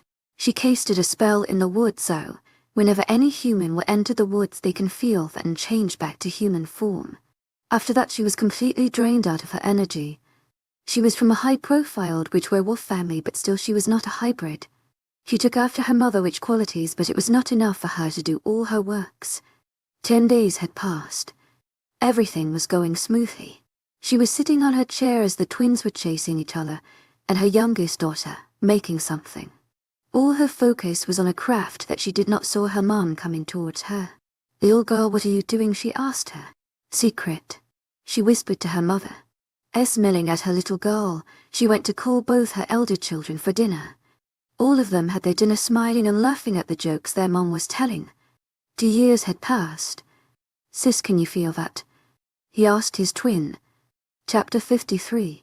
I have been having this feeling since last few days, but can't pinpoint the cause. She sighed, looking at the sun that was going behind the mountains. The atmosphere was oddly silent. She heard her son and daughter conversion, but she too was unaware of the reason behind this. All she could do was to put all her powers together and get ready for what was coming for them. They did not have to wait to know what was going to happen. The same night, the howling of wolves in the woods. Not just some regular wolves, they were werewolves. Soon they were under attack. The twins were quick to get out of their rooms and fight the rogues with their mother. But they were not able to fight all of them. It was a fight of 3 against 100. The little child saw all this from the storeroom window where her mom left her. A bright white light covered the whole space. She could only hear her mother's voice. "Go away and be safe." After a few seconds, the whole place was silent. Her mom was surrounded by the wolves. "You could think that getting away from me would be easy. Then you are wrong." He looked at his second-in-command and said him something. The rest was blur. It was like everything happened within seconds.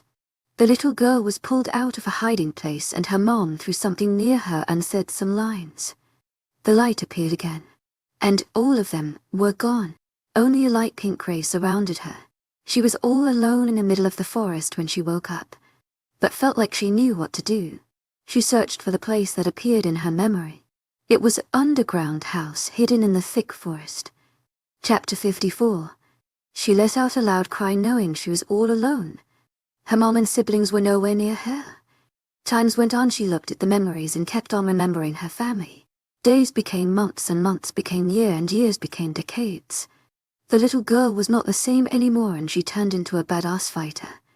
Her teachers were the books and nature, where she was grown along with. Her dream broke. No, it was not a dream, it was a memories and reality of her life. An experience that she can never forget. Getting out of the bed, she got ready for today. She already had planned what to do. She thought about many ways to kill the person who was responsible to her family's death. Suddenly her head felt like it was hit with a truck.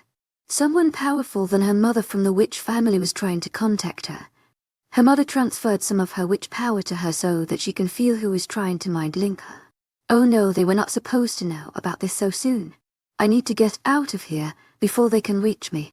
She used some of her mother's power to break the mind link process. She avoided using this very much, as she had a limited power of her mother that she required to complete her mission. She got out of her room. Her focus was on the forest that was in front of her. With her werewolf speed, she reached her destination within an hour. Hiding behind the trees, she must ascend at a safe distance. There are 3 zones in the place with nearly 800 werewolves or more. The outer zone was under the control of the Gamma. The middle one was of the Beta, and the center was of Alpha. Chapter 55. I found the path that I need to take. The Gamma just entered the house after training the rogues. Rogues are too stupid to leave this region without any guard. I climbed the tree that was near his balcony and entered through the door. I could see him from here. I pulled out my arrow with a rare poison laced on it. It could temporarily freeze your whole body, and will not let anyone contact your wolf. Aiming at his neck, I shot the arrow. I jumped from my hiding spot the moment he fell on the floor. His eyes were searching for the attacker. We meet again. First time at battlefield, now at your house. To my agent extraordinaire, Madeleine Nilben. Heartfelt thanks for your unfailing patience, enthusiasm, His eyes were glaring at me like it was asking me to fight. As much as I would like to fight with you and kill you a painful death, but it's already noon and I need to save some of my energy to fight with your alpha. So goodbye. I took out the silver knife from my shoes and stabbed him in his heart. Within seconds he was dead. Now my next target, the betra's house. But for that I need to get into the middle zone. I went to the terrace and looked the borders of the middle zone. They all followed a pattern my mind concluded observing them for nearly 1 hour. After every 15 minutes the guards move from their spots to the next side and new guards come to their position. The gap between them is nearly 5 meters. It takes them nearly 1 minute to replace their position. That means I need to get out of here now and within 10 minutes reach there. Chapter 56. Hiding behind the bushes every second felt like an hour. I saw my watch. Within any second I need to cross the border between the zones. All of them left their place and moved towards the next place. Okay Ruby, you can do it, I assured myself. And left the spot. Sprint. I saw the nearest tree at the middle zone and climbed on it. As per the map, the betra's house should be at the middle of the zone. It was the time when everyone would be resting. The rogues are active mostly at the night and they prefer it at morning. Truth to be told, it was much easier to enter the house without anyone noticing. I heard the sound of someone breaking something. I tiptoed to the place. The room was a mess. Oh, these rogues. Once I kill their alpha, I will use all of my power to kill these rogues. I applied the same method this time also to kill him. Except I used the poison of a dragonite. Bossy found this in the forest one day while running and kept it with her, not knowing what to do. Well, it helped a lot.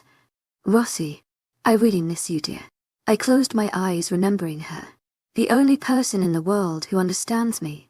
I remembered how she used to console me whenever we talked about our mates. How we had relied on each other since we were 10. Both of us used to think how we will spend our life. But I left her alone when she needed me the most. There was a chance that she would be here with me if I had not childishly left her deal with the problem of my so-called mate. I forget that she also had to face the shit of human Sam. Oh no. Chapter 57. I ran towards the center zone, killing all the rogues that saw me here and hid their bodies at safe distance so no one can notice them. It was already night, and I need to complete my task before midnight. I neared the center of the place where the person's house was located. The security here was tighter than I imagined. Obviously it was my destination. I spotted the underground tunnel that once my dad used to bring us out of here. Rossi might be so small at that time, but I remembered everything. I was with her from the moment she was just 10 months old. Entering the house brought back many memories. Some were good, and most of them were worst. The house was deadly silent. I searched everywhere but didn't spot a single person. I saw my watch, it was 9. That explains. He always used to run in his wolf form for 2 hours. I will have to wait 1 more hour. I found a spot where no one could see me and decided to wait. I didn't have any other choices. I sat down in the corner and closed my eyes. I didn't have to fear as no one would come till 1 hour. Time to regain all my strength. You were born to do this. How can you say that Rossi is nearly dying and you are asking me to leave her? I was ready to attack him. I will give you 2 choices. Choose wisely, Wolf. 1, be with Rossi here and try to save her with all your power. 2, you can do my work and take Rossi with using Rossi to make me do his work. All I know that with my power I can't bring Rossi back. Fine, I will kill him. I gritted my teeth while saying this. Chapter 58. Good choice, use your mom's power to kill him. You will have to use all of your energy to fight him. So remember, try to fight as possible before killing him. Someone will be present there to help you guide your path to a certain place. But after that you will choose what to do. He went on explaining what should I do and how should I kill him, and I was listening him patiently. If it was not for Rossi, I would have left this place long ago. Take this dragger with you. You will have to first make sure he should be weak enough before you kill him. And don't leave his body. You will have to transfer his soul into this dragger fully. I looked at him and asked the question that was killing me from inside. Why only this dragger? And why will I have to make him weak? He sighed before answering. The soul inside his body is not just any normal soul, it is the soul of an ancient demon wolf, whose wish was to become the ruler of the werewolf kingdom. He had already a power which prevents him from dying. If his previous body is destroyed for some reason, then the soul will have to search for another suitable body and manipulate them to complete his work. He stopped for a second before continuing. This dragon has the power to capture him only when he would be in his weakest form. In his full power, no powerful person can even fight him. Your mother was given the power to capture him, but her luck was not that good, as the demon chose his mate as his container. It was easy to manipulate your father's human as his anger got best of him. Did Mom decided to give this power to me to kill him? I was shocked that my father was in control of the demon wolf. No, she gave this to protect you. She could have never killed her mate, and the demon used this as a benefit. But I think you should use the power to complete her work. Chapter 59. You could save the werewolf kingdom. He will completely reach his maximum power the next full moon, and no one will be able to hold him down. You need to do this task before this, he said, and gave me the dagger. It was more beautiful than I ever imagined. I transferred the dagger inside my body with my power. A small tattoo of it appeared above my forehead. The air around us clearing. You're going back to your body. Remember, you have 30 days only. Once you fail, you lose both Royal and all of the kingdom. You can't use your wolf form in this mission. I will meet you after 30 days exactly at midnight. Give his soul, take your human soul. We made the deal, and he faded away. The scent of someone familiar hit my nose. He was here. It was already 10:30. Who the hell is here? He roared the moment he entered inside. I walked to my hiding spot. Hello, father. Oh, you walked into your death, dear. I will kill you first and today become the most powerful werewolf to walk on this place. I just smiled at him and replied, time will say who will live and who will die. We both started fighting. It was like a never-ending fight. He had upper hand as he used his human and wolf both power. But I was just no wolf. I am a powerful one. I kicked him in his stomach with all my force. He stumbled backward. You are powerful than I thought. He murmured something, and we wept the field that once I visited with Roy and Sam. I looked at the moon and then watched. Earth hour. Chapter 60. I felt him getting powerful with every second. I was drained out of my energy. I need to do something quick. I fell on the ground groaning. A red light appeared around him. Ruby, wake up. You have to do it. I looked towards the owner of the voice. It was Witch Queen. With her the Royal Werewolf Kingdom members were present. I was not in a state to fight anymore. My eyelids were getting heavy. Ruby, we need to do this. We have to save them. This what we were born for. Rossi. A sudden surge of energy flowed through me. I am here, let's do it together, dear. And end this for once. I heard her. I let Rossi take some control over the body. I dodged his next attack and used my mother's full power. No way, I heard someone saying. We summoned the thunder power. Our body started floating in the air. The thunder surrounded us. We sent the thunder towards him. His body moved back several feet. He started counter-attacking and dodging the power. His body was giving up. I threw another thunderstoke towards him, towards his left and suddenly towards right. He was trying to dodge the first one, which he didn't have time to let to see other attack. Ruby, don't let him gain his power back, Rossi said. I pulled the dagger and stabbed in his heart. A red color soul left his body. Rossi said something. It was like she was chanting something. The soul got inside the dagger. It was losing its color and changing into another color. Rossi, what is going on? I was hella confused, not knowing what is happening. We did it, dear, she said before disappearing from my mind. Suddenly the around us covered in dark mist. You did a great work. Chapter 61. Suddenly the around us covered in dark mist. You did a great work. I looked at him. He was standing there with a straight face. If you would have made a single second late then, it would have become hard to kill him. He took the dagger from me, and suddenly it disappeared. Rossi. She was there with you when you were losing your hope. She used all of her energy to accompany you in the fight. Now she needs some rest. She is here with you. You to take some rest. I felt the power draining from me. I felt like floating. I opened my eyes. Rossi was sitting next to me. I jumped towards Rossi's POV. I hugged Ruby. I missed her a lot. When I gained my conscious, I found Ruby getting weak, and my first thought was to save her. We both looked at our surrounding. We were in the moon garden, but no one was present here. Ruby, do you know what is going on? I asked. But before she could say something, we saw someone walking towards us. Moon goddess, we bowed our head in respect. Wake up, children, we both stood up. I am impressed by your work and bonding.